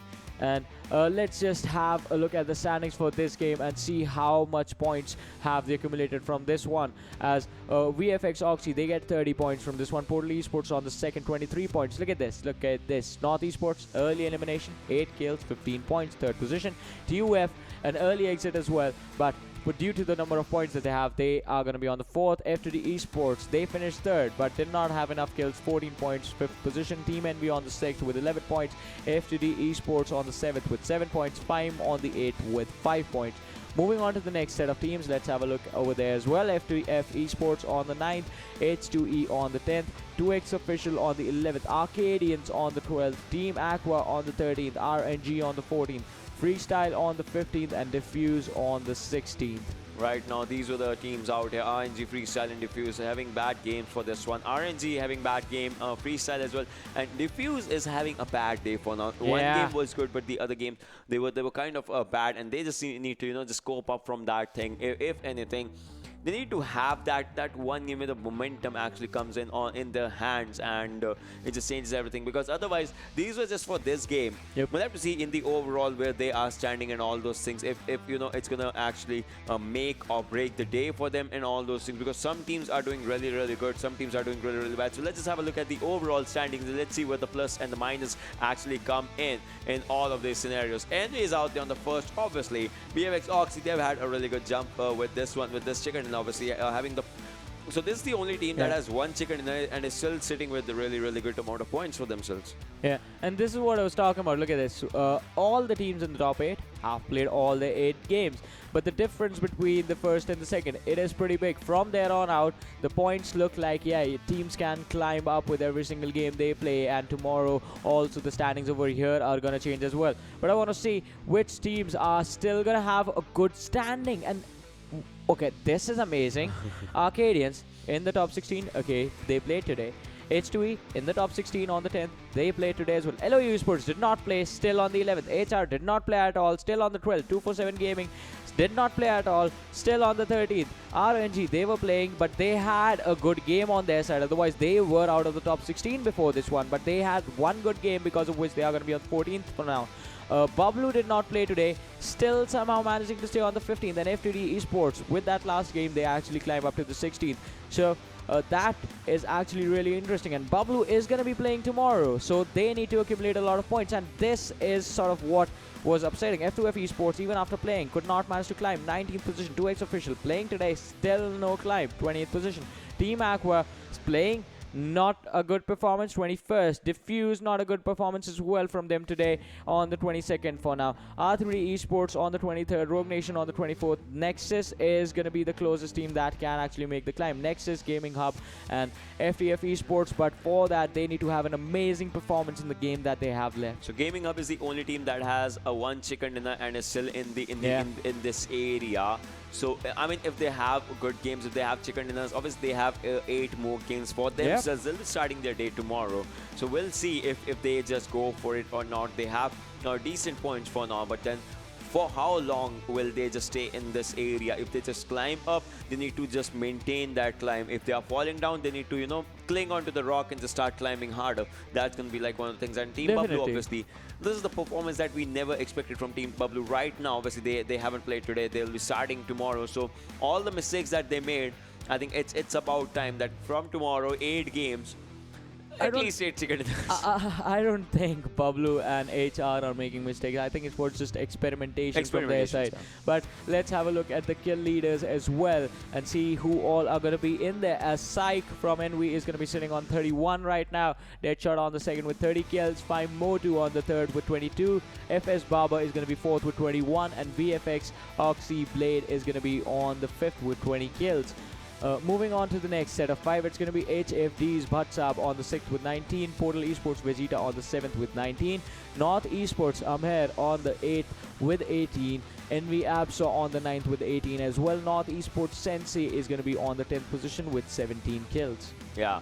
So top 10 people that have an impact in the game, that was out there. But then it sometimes just depends. Like you can have good kills, but then the damage can be with someone else. So we'll be looking in on that stat as well, like the top 10 damage, top 5 damage dealers, and where they are keeping themselves when the competition is right up front. Because kills, see, you need those kills importantly, but then damage is how much you reflect on the knock that you give, on the grenade that you threw, but the revive was done and all those things. So the damage dealers are out here, as you can see. 52564 NV Deadshot, 50464 NV Psych, 45124 NES Hammer, 3821 for VFxPlayedOXY. FS Baba has 3746 for himself. So top 5 players were out here from NV, from NES, from VFX, and from FS.